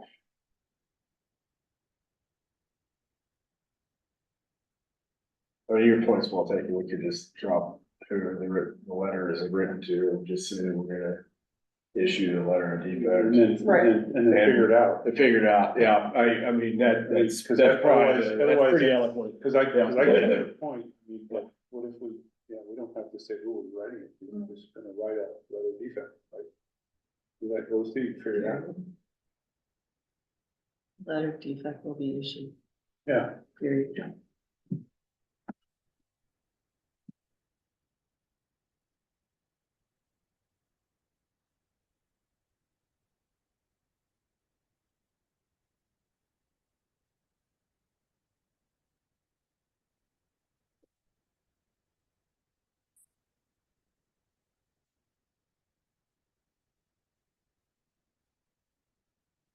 Yeah, wait, yeah, delete that for sure. And then just say, and require, and get rid of the owner. And to provide, get rid of the owner to provide. That work? Sure. Okay. That makes it shorter, short is better, right? Okay,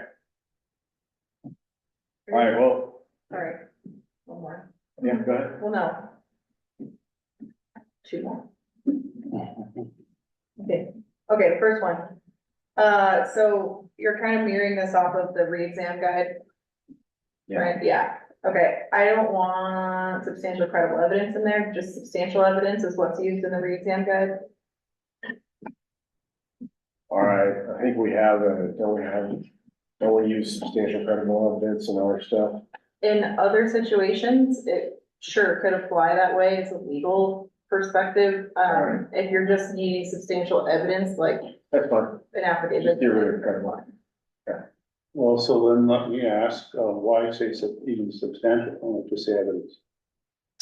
If it's mirroring, like, similar to the re-exam guide that the NRC has, that's also the term they use. Is substantial evidence. They can't just be like, oh yeah, I did this, and just make that statement Okay. verbally. But if there's a written affidavit that's submitted by the owner, then sure, that's. Well, the fact that substantial we're evidence. mirroring that, we'll know that, but nobody else would know. Yeah.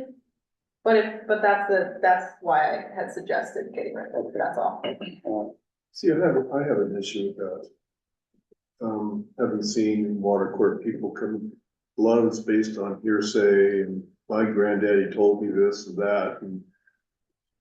You can have a bunch of evidence, substantial evidence, what if it's that kind of evidence? Then put it in an affidavit. I mean, if it's a sworn statement and affidavit, that's substantial evidence. Yeah, But if you just say it, that's not, and water court won't accept that kind of stuff. It's either sworn testimony or it's an affidavit. okay. So do we need to define substantial evidence or? No, Okay. leave it. Should be at the discretion of the technical expert.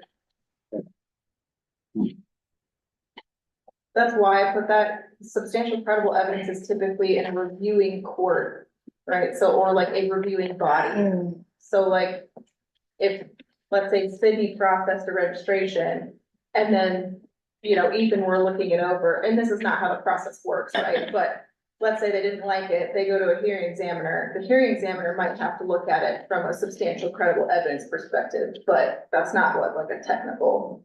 Does that make sense? Like If it gets appealed, go to us, do we? potentially, it just depends on what the issue is. I mean, it's a reviewing standard, not like a reviewing body standard, not a technical. So if it gets to us and we have to, then how does that? But these aren't for the board. This is for the office. The WPMPs are how the office will evaluate it, not how the board will evaluate it. We'll figure out if we evaluate it according to WPMP. Yep. You're a substantial creditor. No, just substantial. Not credible. Oh. All right, That was one, you said you had two. Yeah, I think the other one was fixed already. Okay, ooh, we have enough to give consensus to go out. Yeah. On this one. I forget, do we take public comment on these before they go out? they're listed in a bundle, and yes, you would take public comment. You don't wanna do these one at a time? I don't think if you do it one time. There is no action item for these.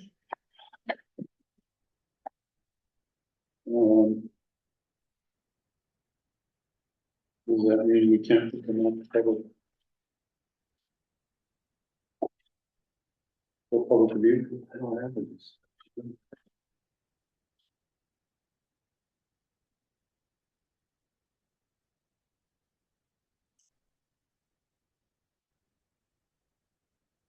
The other section had intention just from being listed in 4.3, right? So say if WPMP Yeah, 22-101 sub 2 is adopted, so there was intention to adopt that section, so there's not an issue with that being adopted. But I hesitate with these new sections. well, they're not really being adopted, they're just going out to public notice. That's an action though. Yeah, it's an action, I don't see it, so we have to take action on it next time. Damn it. All right, well, we'll get through some of it here.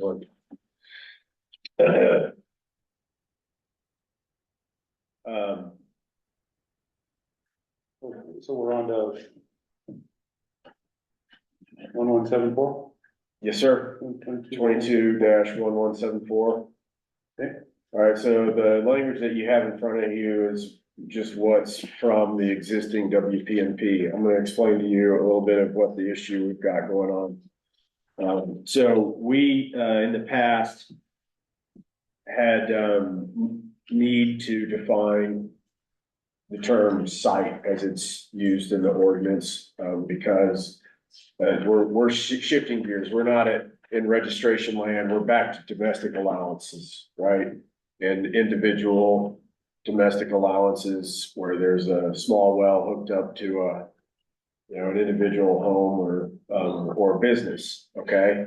And, these are the ones that are limited to, 2.4 acre feet annually, up to 35 gallons per minute. They're the vast majority of the water rights that we process and issue, out of the office, okay?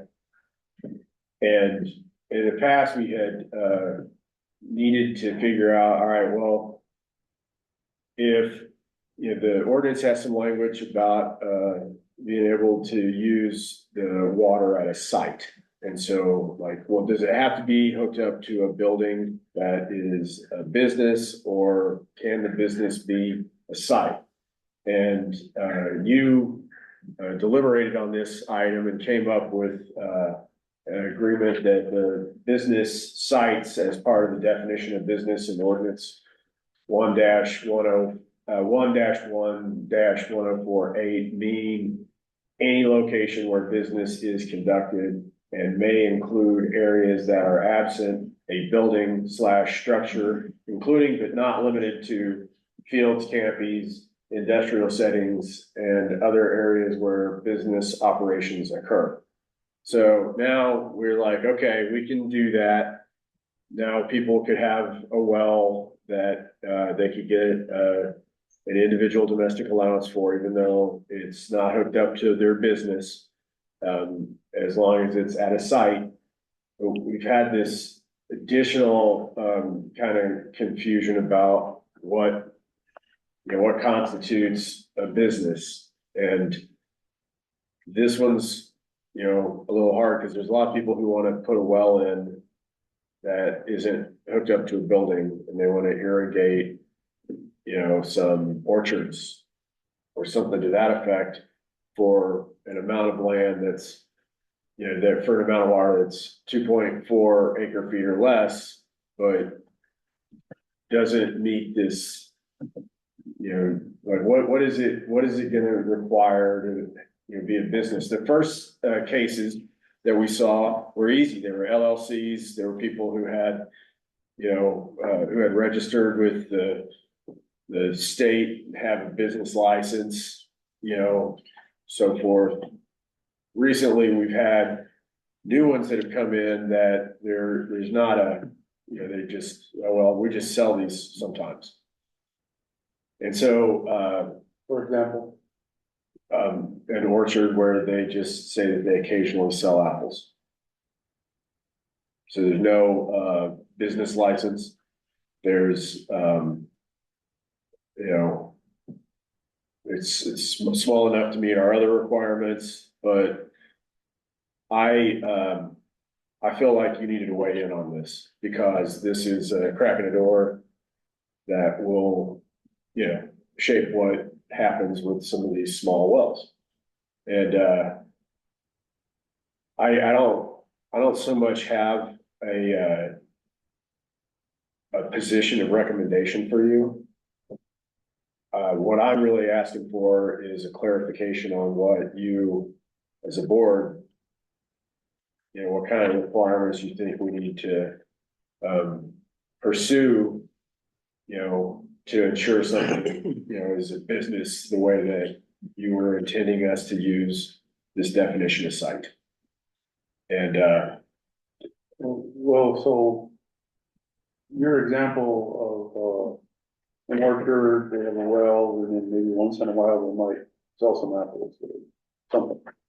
Yep. Are they claiming to be a business or you're just interpreting that?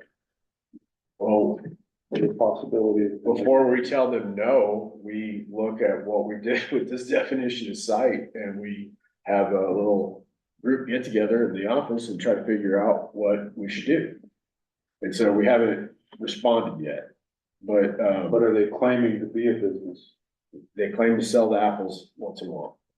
So can I just ask for clarification, because this section really confused me with how it's listed.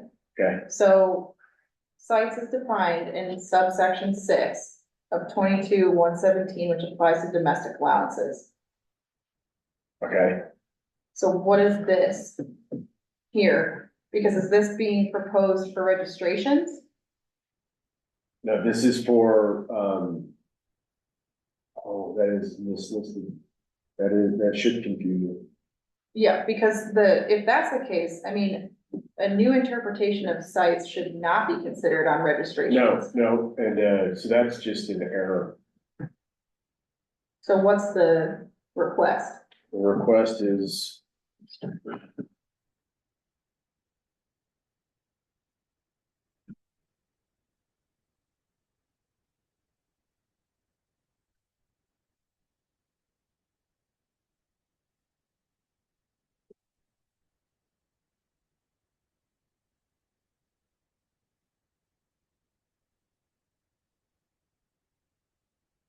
So the 22-117 is correct. The words after that, it seemed like they did not get updated. Just so you understand, we've had, for some reason, our server system is, kind of hit some weird glitches where it hadn't. I don't know what's going on with it, but it was, it doesn't seem like it's saving properly. Should we So- just delete this or do you have words? Yeah, we should, just replace it with the actual, with the PAP section, which I'll look at here real quick for you. Okay. The correct title. Oops.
six.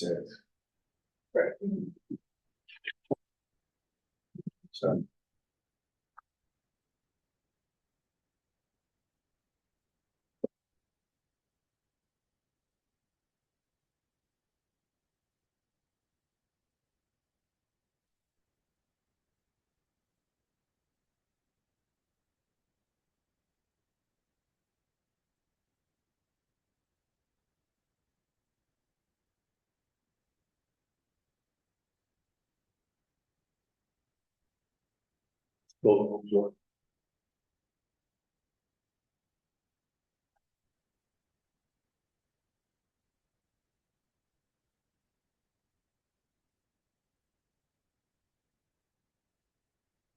Is this document that you've got here saved? Yeah, okay.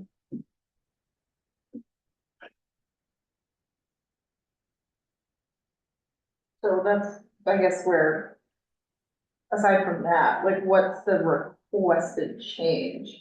I mean, the change that I see. There's no requested change for this. This is, an invitation There's a new language. to, help. This is the same language that's in sub six, except for the fact that it doesn't have the definition of sites does not apply to stock water allowances. Yeah. So this is existing language. Right, so I'm asking, I'm telling you the problem and I'm asking what you want to see and to help draft something that solves it.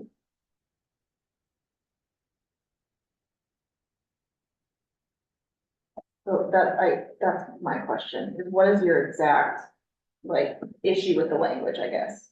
Yeah, we don't know what a business should be, what the standards for determining what a business is. Should we say you've got to have a business license? Or is, somebody providing a declaration that they occasionally sell apples sufficient?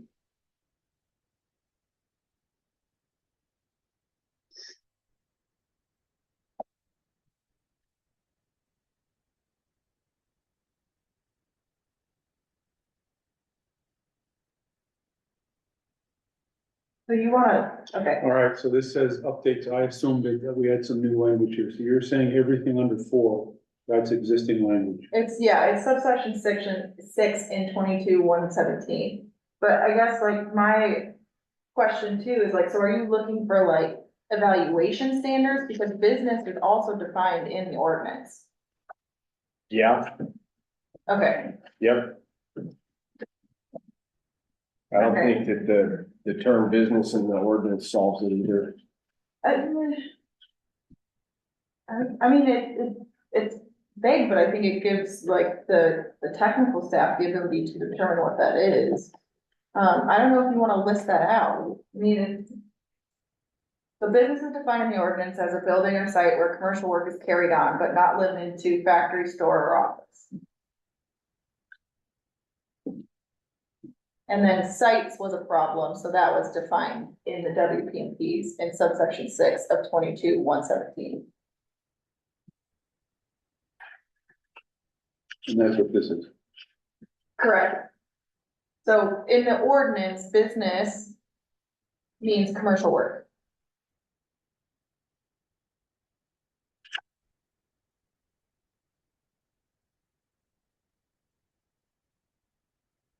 Which is for profit. But then it shouldn't be sites defined. You're looking to define or evaluate business here. Yeah, I think So what that- I'm getting at, well, so sites needs to be defined, that's already been defined. That's already been defined. I think what I'm trying to understand, so Ethan wants the board to come up with like standards of what a business means.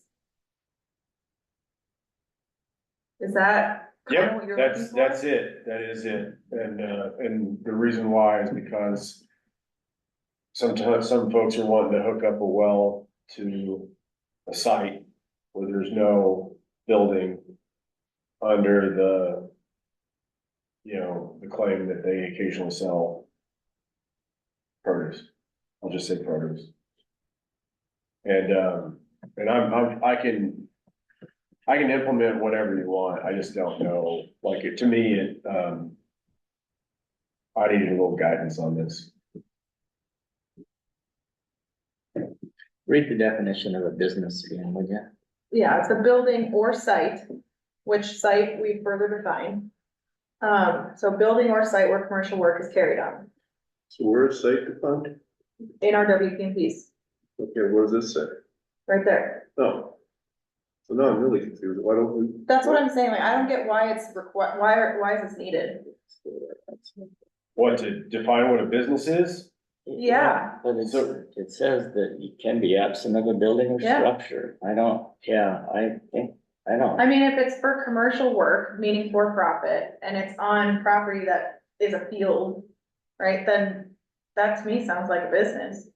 So just if somebody says we sell the apples periodically, you're good to go. They have sales, Okay, Yeah. so Good with that. I'm still not seeing what the issue is here.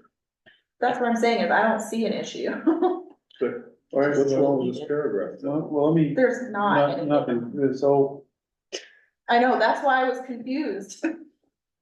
I mean, it's kind of arguing So- circular. well, no, here. so if we're a business or not a business, what difference does that make? the difference is that there's only one kind of well that could go in under an individual domestic allowance without being hooked up to a building. And it's one for a business that claims to be attached to a site. And they're, you know, and we're just like, well, do you have to have a business license? Or not? But if it is a business, then they're allowed to do more, or use more, or use it differently. If it's not a business? If it's not a business, if they're like, no, it's just just my home garden. You know, then you would have to have that well hooked up to a residence. It has to be attached to a building. Also, Is there a significant difference in the water use allowed? well, I mean, the ordinance is a little weird on requiring things to be hooked up to buildings. So, the difference in use would be that one would also have a building use. You know, instead of like a standalone, Or site, right? So, but it doesn't have to be a building. but flow rates and volumes, that's what I'm, Still be 2.4 acre feet, 7/10 of an acre, and up to 35 gallons per minute. So to me, listening to this, it appears site is defined, business is defined, water use is defined. None of those questions are being asked. The question that I keep hearing being asked is, what level of business do they have to be performing in order for this office to say you're a business? And it's almost like you're asking for perhaps, is there a monetary level? And that's a very different question than what is here. So I would say delete the whole paragraph because business is defined, site is defined, one in the ordinance, one in the WPMP. And then I guess it's up to your discretion if there's a bill of sale as to whether or not you classify that. I think it's appropriate to ask us this because I could recognize staff that'd be a head scratcher when people come in. But I would recognize you guys are all really smart people and can make that judgment. And I don't think we as a board have to be in the position of establishing a monetary baseline for what is or is not a business. I wouldn't want to commit to that. But are we even suggesting that? I mean, this conversation is just driving me crazy. We have a business defined, we have a site defined. Why do we need anything else? I don't. That was my point. Okay, Like, that was my entire Next point, like, section. I just did not get what was being proposed to the board, because both things are defined. Yeah. But the real request was whether the board should put parameters on how the office of the engineer looks at what a business is. So does that mean they need to come in with like Secretary of State determination that they have a business, right? Do they have to provide, revenue statements? Those types of things. That was the real request. That was not what was proposed in front of the board for today. I get that. I'm still stuck on what difference does it make? If it doesn't make a difference, then Well, Doesn't sound. we don't need to really spend any more time on. I mean, you were just, it's up to your discretion to interpret that and endure. It seems to me like the potential issues that people could come Can you and speak claim, up? Absolutely. the potential issues that people could claim they have a business and get drill wells and have water rights for just these random fields without structures on them. Am I right? I mean, that's the problem, like the way that it's defined now, there needs to be a residence or a structure, but this allows somebody to drill a well and have a water right without that and just claim that, I mean, No, is that because not? the site definition, so site is included in business. Business means building or site. The way that site has been defined could include just an open field. So there does not need to be a structure on something for it to be included as a business. Yeah, no, I understand that, but I'm saying is the concern that people are gonna start getting, not actually have a real business and just have a bunch of water rights and wells out there. I don't think anybody would go to drill a well, Yeah, all that cost and expense to have it sit out in the field and do nothing, you know? So I think you're too far in the weeds here. All right, so how about if people wanted to, use the 2.4 acre feet to supplement another irrigation source for early season or late season, they might want to put that water on a larger acreage than the standard 7/10 limit of lawn and garden, because they have now got a supplemental water source. So for instance, if you get irrigation project delivery water and you want to supplement your vegetable gardens with some early season water and you have a well, can you apply up to 2.4 acre feet on that acreage in addition to your regular irrigation supply? But wouldn't that be just for a domestic allowance, not for a business? Say the business being conducted, go back to the definition of That's business. exactly it, right? Like if they were saying like, yeah, we have a vegetable garden that we take to the farmer's market and have profit off of, then yeah, like that's a business purpose. But if it's just, I have a Right, garden for this fun. one, so I think you guys answered the other, is it a business or not? Now I'm trying to expand it. Like, can they, so if they have an additional water source, right? So normally the 7/10 of an acre limits to, you know, like that's the entire irrigation source for that patch. They have other water coming in, they just need some early water or some late water. Can they apply that to a larger area? And can, you know, is that, it's definitely a business.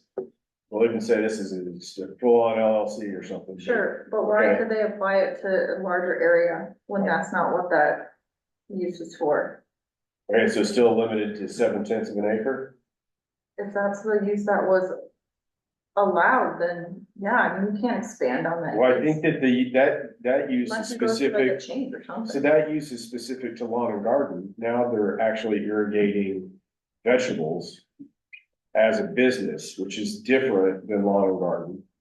It's irrigation, you know, I mean, at that point, they could use up to 2 acre feet in whatever way they want, right? But if the use was existing when they were just doing it for lawn and garden, right? Then that's what it's for. If they want to apply it to other areas or redefine it as business, that to me sounds like a change. All right, now, hold on, I didn't explain it right, so let's, this is like just a whole different scenario based on this discussion. Let's say somebody's got a field, they get, irrigation project water delivered to their field, okay? And, they're like, man, we really need an extra month early of water. We, you know, I'm gonna go down and I'm gonna apply to, you know, we have a site and, it's a business.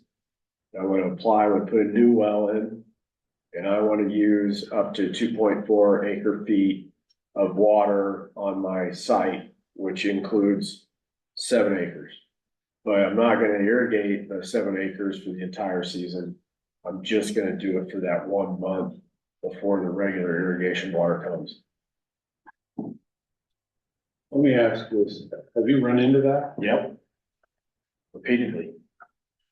I guess I don't see the problem with that, because if you're staying within the confines of the max volume allowed, max diverted annual volume allowed, then why would that be an issue?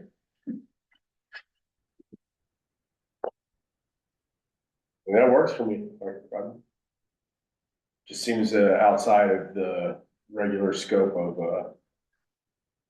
the individual domestic allowance. How would you ensure the use? Like, Well, why would With that be that- outside the scope of that?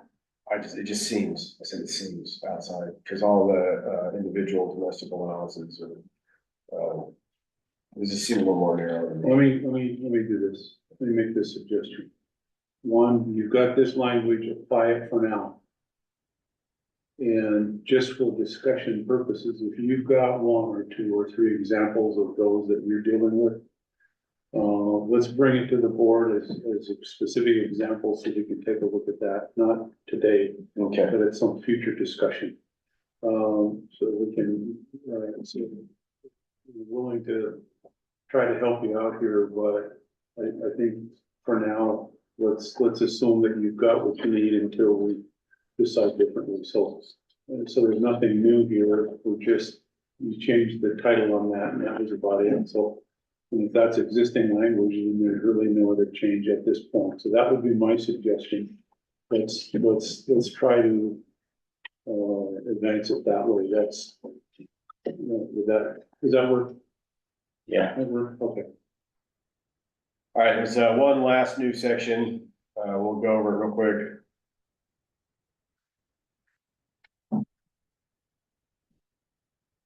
And this is the 101 too. Okay.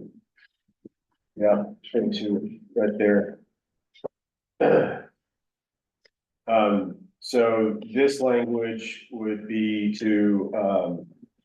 would be an exception to change in use authorization or this would be a petition to modify a permit or a change authorization. This exists statewide.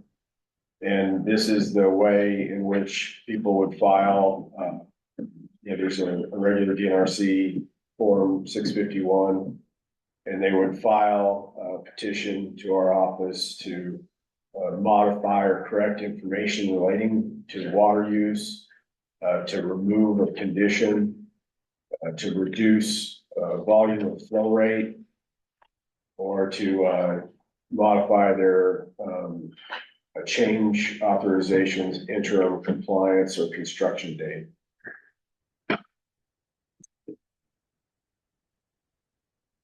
And right now, this is just written because there's not a real good way to apply a ton of standards, but it's primarily just set at the discretion of the water engineer.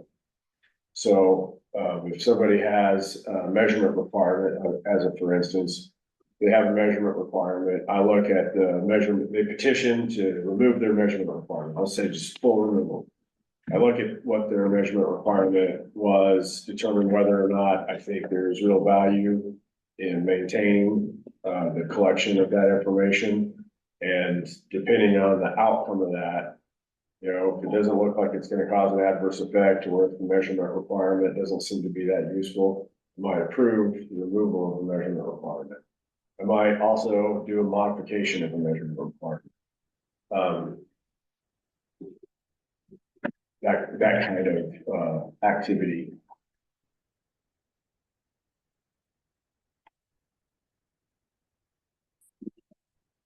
So I guess.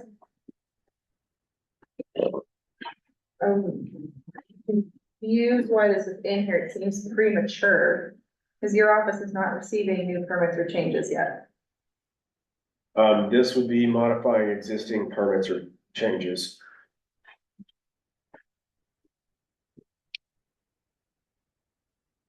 And this is existing permits and changes. Does that include 373?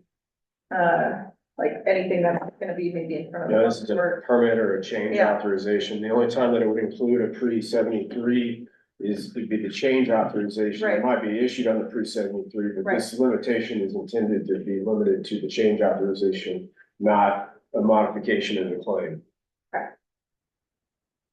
Just think that maybe wording can be added here.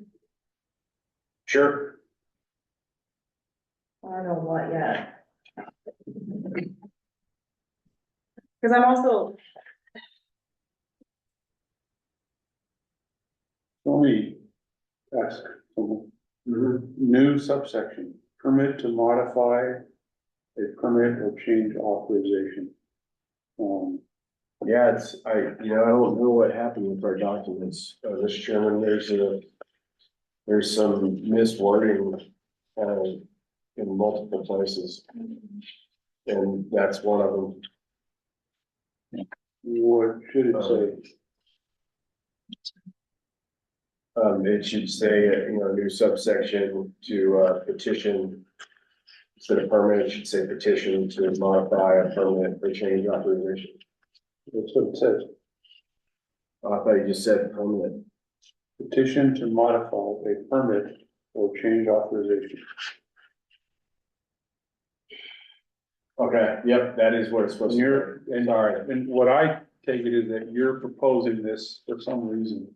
Yes, I am proposing this for some reason. I've had, some water users who, don't like what their water measurement, requirements are. And I have seen some of those water measurement requirements and I don't really want them either. Do you have an example of that?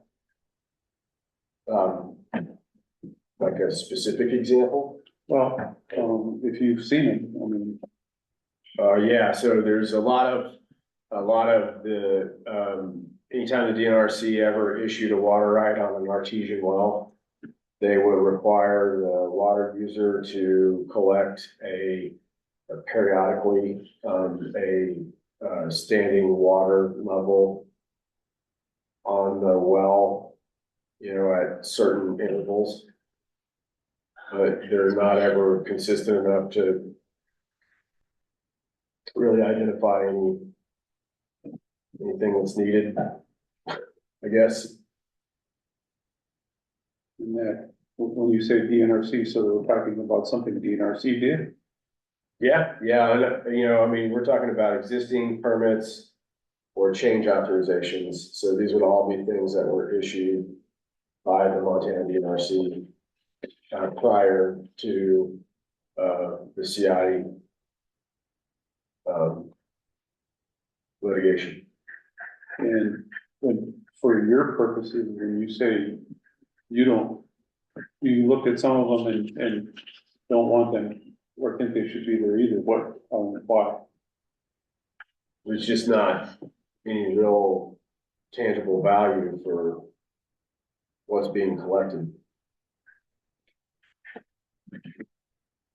Maybe I can help you out a little bit, Clayton. So a lot of times the DNRC would put conditions on issuing a permit. Owners submit a record of either water levels on a monthly basis or static water levels. Or if there was a flow meter on it, monthly flow meter tabulation. They would be done on an annual basis. But the DNRC did never ever do anything with that data. Mostly they just shove it in a drawer or I never even hardly see it. I never hardly saw it being scanned in and become part of the file either. So it did become just kind of, the DNRC never even looked at it, it seemed like. So it just became a burden on that water user for no reason, I guess. Is that what you're thinking? That is exactly what I'm thinking. However, when you read the language in the issuance, most of those threaten revocation of the water right if the owner doesn't submit a measurement. So it's got the full weight of consequences, which sometimes mandatory water measurement is very needed. So I'm not saying this is all cases, but like, Some other times, not so much. They're pieces of information that don't really help for any kind of water administration or law enforcement. However, if the water user doesn't submit them, they risk revocation of their water right. So I heard you say you don't really get involved in this stuff, for obvious reasons, but now you're proposing a sentence, a paragraph to how to get involved in it. And no, it's not. So now that, our office is here, all those water measurements would need to come to our office. They don't go to DNRC anymore. Yeah. So, and I'm not saying I don't want to get involved in it. I'm just saying, like, there are some measurement requirements that are out there that I don't really want to collect. I don't want to have them submitted by the water user so that I put them in a file cabinet like what, Roger's talking about. So how does that relate to this paragraph you want us to do? Because then if we, have this, it'll have an accompanying form. And then, the water user can petition, this office to remove the water measurement requirement from their permit or change authorization. So you basically want the applicant to do all the work himself. Right, and they have to pay too. Okay, It's that's what this is for. Yep, to So you can- populate you can Form just say, 6501. I can't look at this unless you provide me the information. Yep, and pay to have us look at it. This form, the state version of this form, I think is like $800. The, 651. Which we have to follow, if we're gonna do it, we have to follow the state application fees, so we would mirror that, but.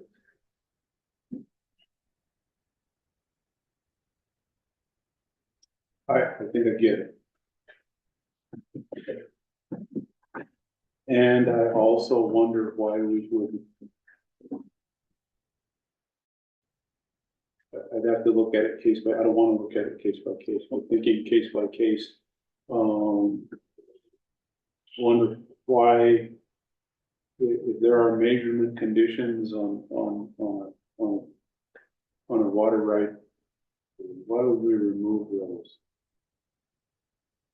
You seem to have some reasons for some cases to remove them. Yeah, I think that, over time, like maybe especially right after the initial issuance, there might have been some need to see, like, are you depleting the aquifer or something to that effect? But, once you have somebody who's had to go out and measure this time after time after time, and the results just keep coming back the exact same, there's just not a whole lot of.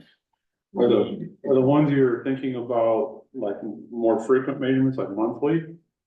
Some of them are monthly, some of them have just an annual reporting. They're sort of all over the place. Whatever somebody thought was the cutting edge of measurement at the time of issuance before the mid-90s. Well, I think it was put on because there were some contested cases. And if that was put on there, then it was enough that the objectors felt comfortable with withdrawing their objections. And so, but then the DNRC just glommed onto that and started making it a condition of a lot of permits, so it almost became a standard program. So I can kind of see, that it's definitely a unnecessary expense to that owner. And I don't think I've ever seen a case where that information actually got used. So. Well, again, I'm just thinking out loud, so I just am concerned about the longer terms. There are gonna be some situations where we require monitoring. And I would wanna make sure that we sort of compare what we would normally require for monitoring against something that people are wanting to eliminate, and there may be a reason to continue those monitoring. I wouldn't. Yeah, this doesn't mean we have to modify it. It's a petition. So somebody could petition to remove their water measuring requirement, you know, and the answer from this office might be no. We're gonna leave that in place.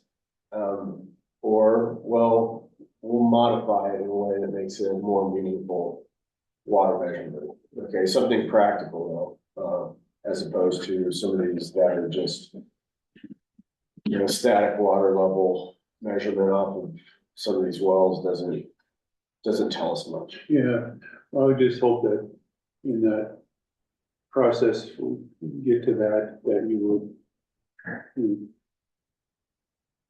consider, I wouldn't want to get into a position where we say, well, let's eliminate this monitoring, and then down the road say, well, we should have kept that monitoring in place. Don't know what that example is, but if you're seeing and you want that option, certainly I think we need to consider that, but those are my thoughts. Well, I've seen that file cabinet that Roger's talking about. And, you know, usually they'll, you know, the vast majority of them might have made sense at an earlier time. They just, you know, some of these don't now. However, you have to go into this with an open mind to really evaluate whether or not those water measurements would be needed or some other condition. You know, this doesn't just limit things to water measurement, it could be conditions on water as well. So the question we're really looking at here is only question to look at, and we want to put the burden on the petitioner or on the office of engineer. Well, no, I think it's gonna be a little bit of both. Can you pull up on the internet, can you just type in Montana DNRC form 651? So this is kind of what my concern is getting at. I think this suggestion simplifies like how the DNRC reviews this. So in their process under 852314, they actually go through and do a preliminary determination. That preliminary determination, if it's to grant, goes out to public notice. Unless it's waived for whatever reason they determine. And this language does not contemplate a preliminary determination from the office.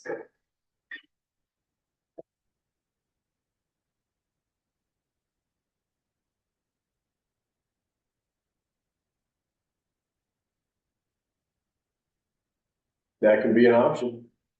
We could do that.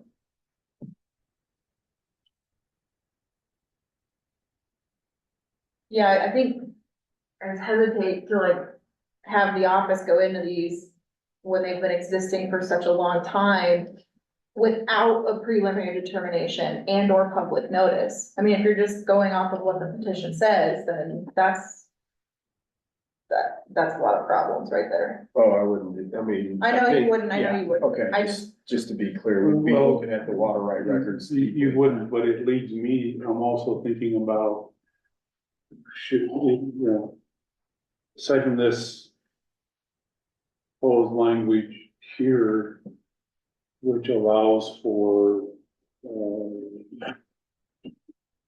petition, someone to petition, is, would you have in place, the standard method for reviewing that, and, you know, should there be an additional element to these policies and procedures that we approve? Yeah, so, I mean, that would be one option to go with. The other option would be to include, either a waive notice or a notice. Or what I have here is that, you know, it really is, you're leaving it up to the water engineer. Cause I think these are too complicated to build a standard. You know, if I was gonna embrace a standard, it'd be, you know, not doing anything that would, you know, risk adversely affecting adjacent water users, right? And not eliminate information that might help to determine whether there is or is not an adverse effect to another water user. Those would be the things that I would ultimately look at. Well, the other thing is I would hope that it wouldn't actually change the historical water use pattern. Because I think people are being monitored and measured for a reason. And a lot of times that tends to, control their water use patterns. You eliminate the measurement, if that increases the water use, that changes their water use pattern, that could also change volume and supply for the resource. Yeah, I mean, Affects the resource. on something where somebody had to provide a volume number, I'd be pretty hesitant to modify that type. But these, the static water level in wells, which is a real common one. It doesn't really give us a whole lot of information. All right, so is this language here adequate? I mean, you're looking for us to approve this to go out to public comment? Well, no, I think we're gonna just talk about it today and then you'll have to get something in your hands on another day. So Okay. you're not gonna take any action. Although if you wanted to see something different, you could just tell me, I'd like to see X, Y, and Z different on the next draft version. Why don't you come up with some options? Yeah. Well, yeah. I I guess I saw Haley kind of indicated she'd like some language revisions, so maybe you and Haley can work on it and bring it back to us next time. would it be too much to ask to see a couple of examples?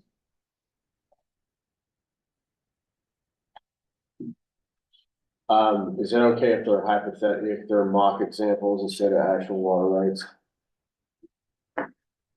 Well. Yeah. Why don't you just redact the things that we don't, that are specific? If you make the hypothetical based on some actual, that would be Okay. helpful. Why is, Yeah, You know, I get what you're saying. cause, I mean, yeah, cause it could come before you. Yeah, no, If it doesn't work out. No, you know. don't bring an extra, I mean, Yeah. but they should be realistic because I just trying to understand it. Sure. All right. Based on that. Are we done with 4 then? Yeah. Okay. Before we move on, let's take a break. Thank you. All right. Okay, thank you. Back from break. Office of Water Engineer updates. Mr. Chairman, board members, wires projects are going ahead, pretty regular and good. Operations are. We've had, a little too much on our plate with, water rights work lately, trying to keep up. Anything we can do to help? Bitch issues. So you had to catch off for other items. I don't really have anything there. And, On the operations, you said you're extra busy. Anything we can do to help? would you guys like to come in and help us in the registrations? We'll probably, now that we've got these budgets at hand, move forward with some staff. Thank you.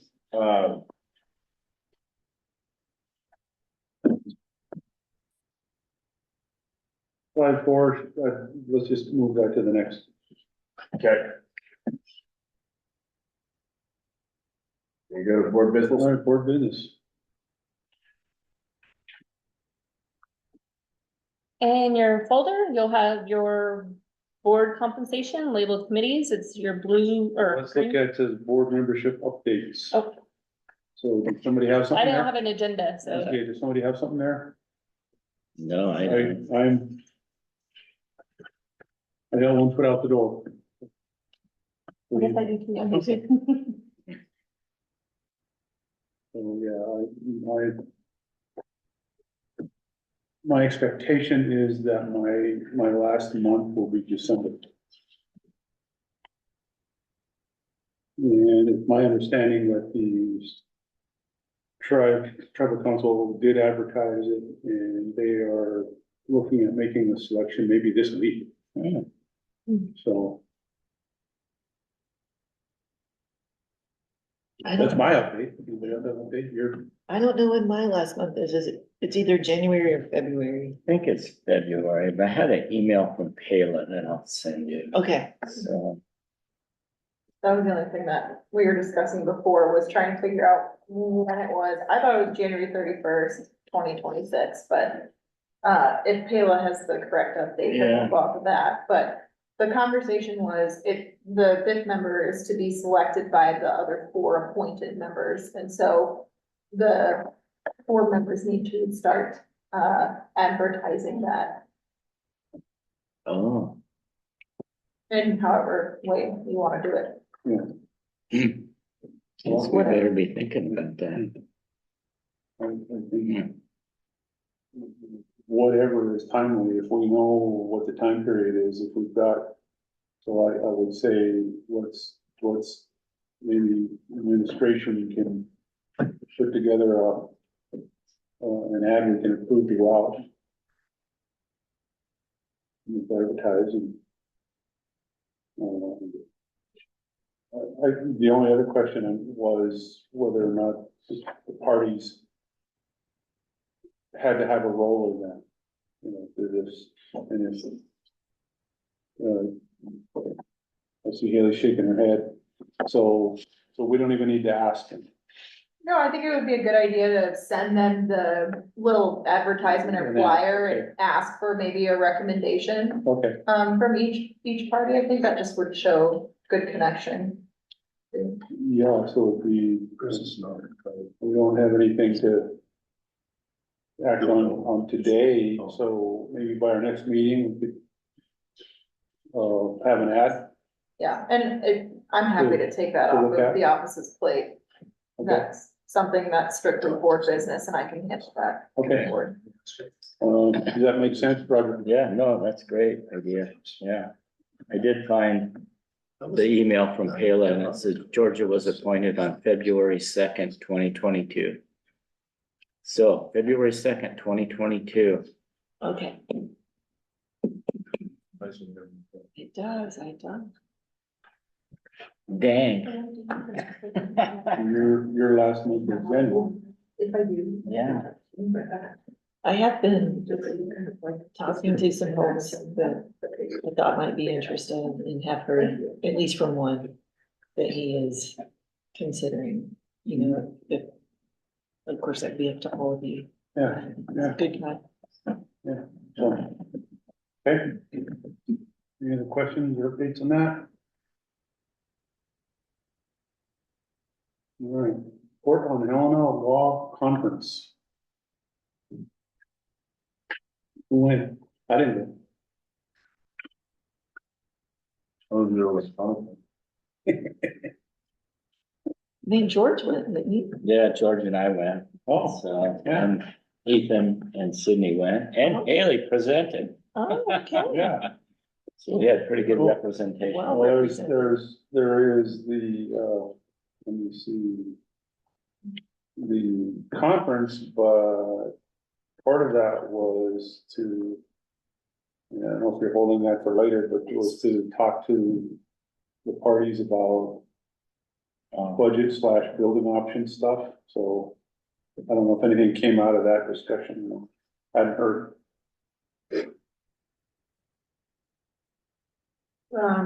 I think, I don't know, we've kind of laced that conversation throughout the budget conversations. So not really a whole lot extra to report. I mean, aside from, and I was kind of waiting for the building conversation, because I think the one thing that was possibly suggested for the building, or that like the compact parties have a task assigned to them. So Payla was going to speak with, her supervisors to see maybe how DNRC would view the board owning land or owning property. And Melissa was also going to look into that, question as well. I think that was our threshold question that was identified, was can the board do this, or would it be owned by, both parties, or would it be, That's owned why I by wanted to push trust? them to start that Right. conversation, So, because I didn't yes. know. And Yes, they both did agree that they would look into that question. I think we need to have a follow-up prompt. So I'm happy to circle back with both of them, and prompt them on that. And then only other thing out of the building from that was if we do move forward, that the request for the building funds could potentially be done in maybe an interim request, rather than in the legislative session. They did not suggest that a building appropriation would be suitable for the 27 legislative session. well, I think all that's positive, because I was waiting to hear your yes, no, or something else. And it sounds like it's at least in the discussion, and they're willing to listen, and was there any thoughts about, preference about, buy or build? Yeah, I think that was the threshold question first, like, we need to answer that, first, because there was maybe some potential buildings or sites, within Ronan that the tribes own, that could be used. But that question of who owns or would own it, would need to come up, but there's some wiggle room. The DNRC thought that there was some wiggle room with, like, if the land is owned by the tribes, DNRC might be okay with that, because Wyris, right, is part of the compact. Well, my question is more, or should our effort continue to be focused on building or buying? We can't focus our effort at this point on either one Until, we know the threshold question of who can own the okay, property. but. Okay, I'm not sure. Because if, let's say that the tribes have an existing building that could be used for the office's purposes, that's bigger, has more options to renovate, then the tribe would own the property, DNRC would have to be okay with that. Does that make sense?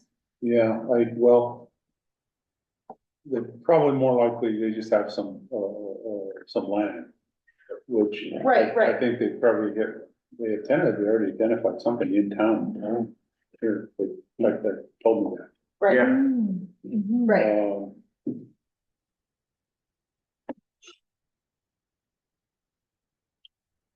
So it's that threshold question that we just don't know the answer to yet. Because if we were to build, right, that would be potentially new land that is maybe privately owned. And then would it be both parties owning that? Would it be the board owning it? So that question, we don't know yet. Okay, well, all right, well, if you can, or you need any help from me or us, prod them on that, so we can get an answer. It's hard to say how far along the tribe's gonna get an answer like that, though. The problem is they're right in the middle of elections. Yeah.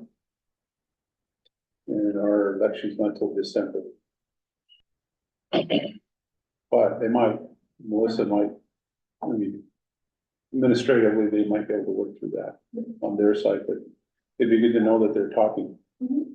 But there wasn't basically a heck no. Can't do either one. Yeah, no. No, it seemed really promising, actually. Good. Yeah. Good. I think that's a positive step. Mhm. Yeah, okay, all right. Anything more on the Helena conference? A lot of people? Yeah, a lot of good turnout. Definitely. Haley, you made a presentation on our behalf, It was, or was it something else? it was a panel on, the Flathead, water topic. So one panelist spoke on the compact litigation. Another panelist spoke on the basin adjudication for 76 LNLJ, and then I spoke on the board. The that litigation, how's that going? What did they say about that? Yeah, I mean, so right now, all of the, hearings are done, arguments are done, so the decision is in front of the judge, like, I mean, it's in his court right now. The funny thing that happened though during that was the attorney that was speaking on their behalf just up and said, we've withdrawn from the case. Yeah, so it was like, did she just say? Really? Yeah, The attorney speaking in who's got? oh, well, whoever she was whatever party she was representing that are opposed to the compact.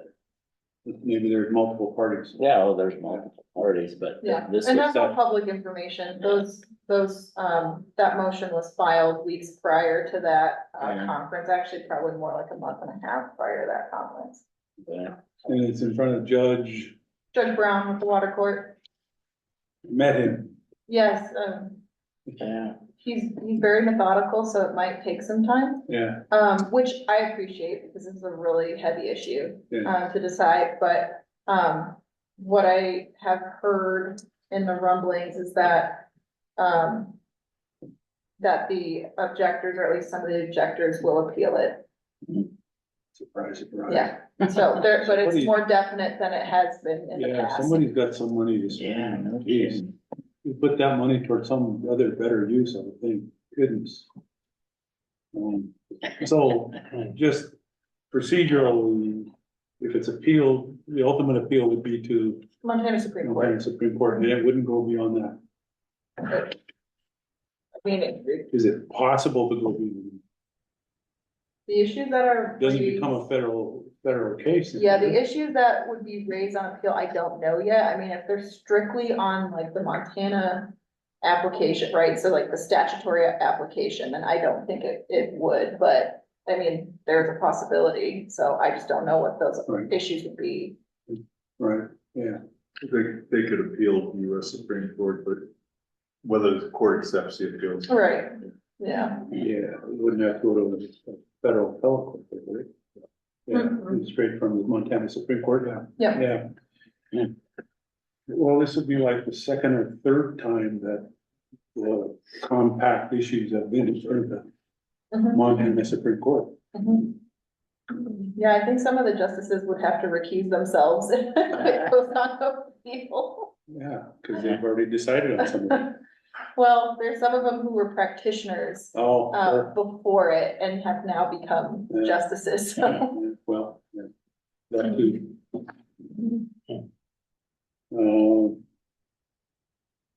All right, 6.3 board compensation for total fund, keep that taken care of.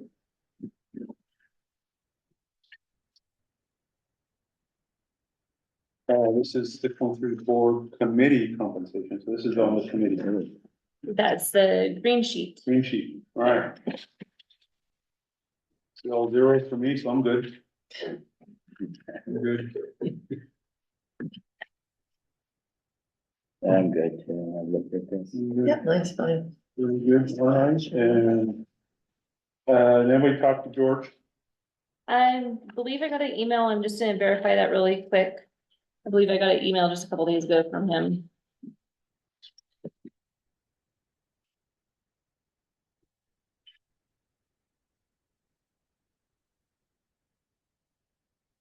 George did comment that the committee pay and board compensation looks good. All right. Any public comment on this before we take action? Any public here? None here, any online? If anyone online would like to make a comment, please raise your hand and I will allow you to speak. Seeing no public comment, Take a motion to approve? Motion to approve board compensation, or committee compensation for October 2025. Motion by Ken, I'll second it. second by Georgia, all in favor, say aye. Okay. Aye, approved. All right. On to the full board compensation. And I am good. As am I. It's fine with me. Yeah, And as stated, George responded. Yes, So, Any public comment on the board compensation? Anybody in the audience? None? Anybody online? If anyone online would like to make a comment, please raise your hand and I will allow you to speak. Saying no public comment. I will take a motion to approve. I'll make a motion to approve By the, Roger. Second. Motion by Ken, all in favor, say aye. Approved.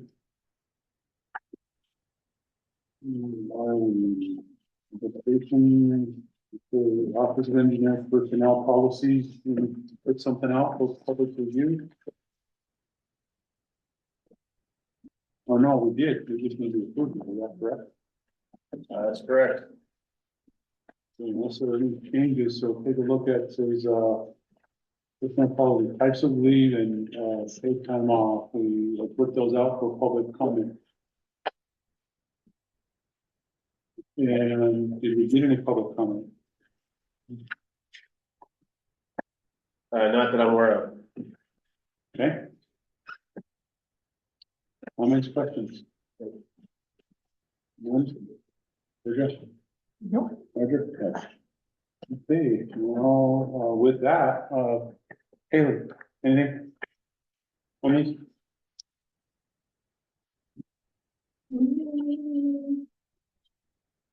I was trying to remember when this went out, that's all. Been a while. But apparently went out, came back, no comments.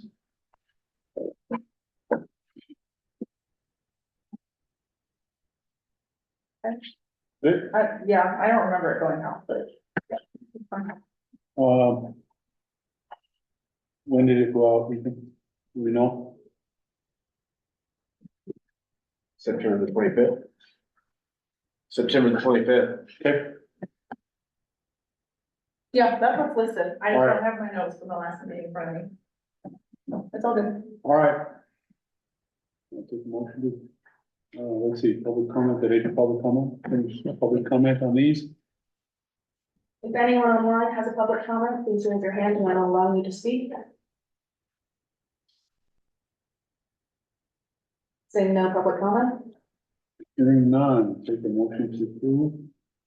so moved. Motion by Roger, Second. second by George, all in favor, say aye. Aye. Aye. All right, approved, okay, well, okay, that was approved, new office updates, anything more we need to talk about there?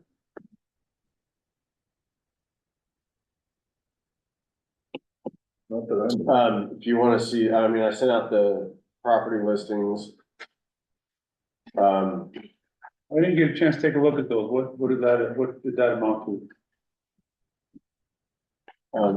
You want to pull those up? So I sent, Robin Wallace responded to me too, and I forwarded that email to Ethan and Sydney. So you can pull that up, but it was a little more comprehensive than the stuff that Loci did. There were more listings from Robin than Loci, and the ones that Loci had, Robin also had, so. Go for the one from Robin. Any dollar amounts in there? Yeah, well, yeah, just click on that and then. There wasn't much, it was pretty disappointing, I'll tell you. Well, we kind of knew that, we just didn't, we just need to cover our base, we just need to look. So she included everything from, vacant land to buildings. And the little map on the right is kind of cool because it shows the listing and the location for just ease of reference, but then you can go down through each of these listings and there just isn't much. I pass by that one in RV all the time now. It's right in the divided. Oh, yeah.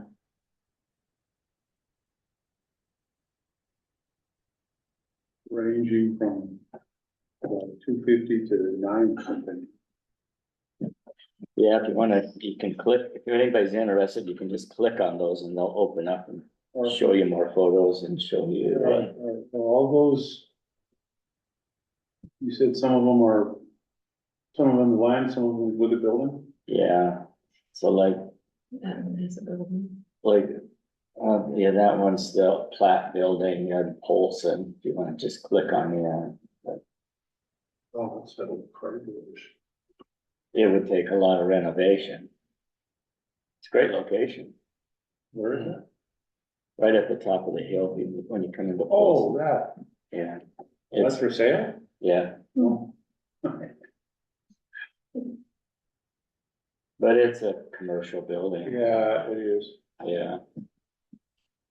Yeah, I've been in there. So have I. Yeah, Yeah, that would be, yeah, it'd take a lot of work, that's just a big barn. yeah. Yeah, it'd take massive remodel. Into good office space. Robin did talk to a couple other people that don't have their properties listed, but they weren't interested in listing them either. Yeah. Anybody else want to look at any one of these? I mean, Well, they're sent that email, so we see, should be able to see them now, right? yeah, okay. Well, you can forward this one to all the board members. Is the building next door not included in the list, or is it sold now? I don't. I guess it. might have not It's been. not I don't sold, remember. the realtor Oh, keeps maybe. calling me to ask Oh, if we've okay. made a decision, and I keep telling her that basically the same thing. Yeah. We can't make a decision. And I think the Red Poppy has a new Remax sign out front of it too, so they might be relisting that. Mhm. That building just would take so much renovation. It's got a great location. Good location, no doubt about Great it. location, but yeah, that's, have you been in? I have, Yeah. we that's did tour it, it's quite a little amazing, maze. it's amazing, absolutely. That's a good description. I'd still be cheaper than a new building though. Yeah, I Oh, think by far. it's about $500,000 for commercial half-acre property with a great location right there at the stoplight, and so for the land alone, Mhm. it's a really nice location. Well, like Kaylee said, then who owns it? And it has food trucks, Right, it's close to Subway. right? Walk Get to lunch. Subway. It's got a kitchen. It does, it has a commercial kitchen. You can make us lunch. No. I'll order it in for you. There you go. Should have done that today. I did talk to the owner of this building and, to check and see if she was still interested at all in selling, and she said she's not sure. How much do you wanna offer her, is what she said. I said, that's probably not the way the board Yeah. works, you should maybe think about how much you'd want and give that offer. And she said, I don't wanna pay for a commercial appraisal. I don't know where we left it, frankly, but, She's not that serious about selling I mean. Unless she reached back out, it did not, no, she did not have a price in her hip pocket. She was frustrated because I couldn't remember how much the building next door was selling for, 275, I believe. $275? it. Okay, well, we have an idea that we've got. State and the tribe actually gonna arm wrestle over ownership questions. Well, however that turns out, we need to follow up on that. Is there anything else we need to talk about relative to this topic? I'm wondering, are we kind of at a pause with loci? For now? Yeah, project. So on the ownership thing, I guess. We did, like Haley was saying, we broached to them how that would work. They said they'd follow up. But, we're what's called a government instrumentality. Right. And so I don't know, is it worth having somebody in Haley's firm look into this and see what their legal opinion of that would be? Or do we want to just wait for DNRC and, Well, let's press on them to see what they say first. okay, because it's really, ultimately, I think it's between the parties, because that's why we're in this building. Yeah. The parties, you know, the state said it couldn't be a tribal building, tribe said it couldn't be a state building, so here. They may continue to take that position. And which means it may put us in a position of ownership that they just provide the funding. Yeah, I think that's the bigger, bigger reason for saying no, that the board cannot, because of the fact that it is not autonomous and it's funding. It gets its funding from two different entities. Mhm. And that's kind of the hang up with the government instrumentality, is that the funding comes from other sources or other entities. It's not coming from the board itself. So is it appropriate for you to follow up with them, for us? Yeah, we can do that. And or should we do that? No, I'm happy to reach out to both Caleb and Chris, so that's fine, yeah. For what it's worth, real estate, at least in Lake County, is dropping. Prices are dropping. So, We saw on their price reduction on some of those. Yeah. Yeah, people are buying, yeah. It's on the supply and demand. It's probably mostly demand. Right? Yeah, okay, so I'll take it that that's where we're at with item 8. Is there anything else on item 8? EPP, next steps, I guess we kind of talked about that. Yeah, I think that's, we kind of covered that, so. All right, when do you want to meet again?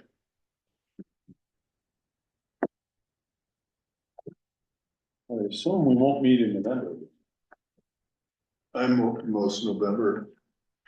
I shoot in December. What? I'm open, I have no conflicts, except for December 2nd. We do have some permit change meetings coming up there.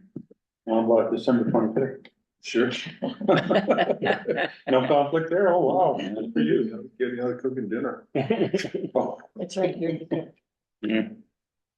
I'm open. Well, what time is dinner? Yeah. I can make it worth your while. Okay, Yeah, I'm officially on winter break at the end of this week, so. okay. You guys think week of the 8th? It was 3 weeks out. It works for me. Wait, sorry, what date? I just said the week of the 8th, puts us 3 weeks out, and maybe the 9th. Ninth, yeah. Works for me. I guess I'd propose the 9th and the 30th, because then that night we could get you for 2 meetings before you guys leave. You'll have Georgia for at least another 1 or 2. Oh, yeah, yeah. But, so let's put down the 9th and 30th. How does that look for Ethan, Haley? I'm not the 30th. That whole week.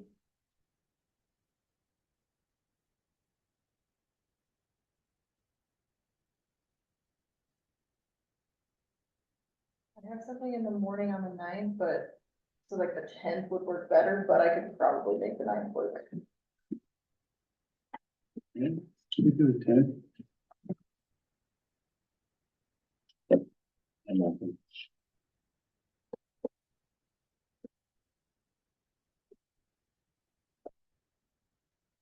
Better for you?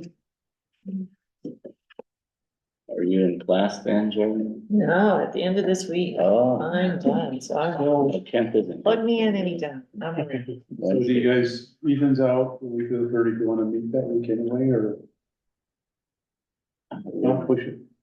Wouldn't hurt.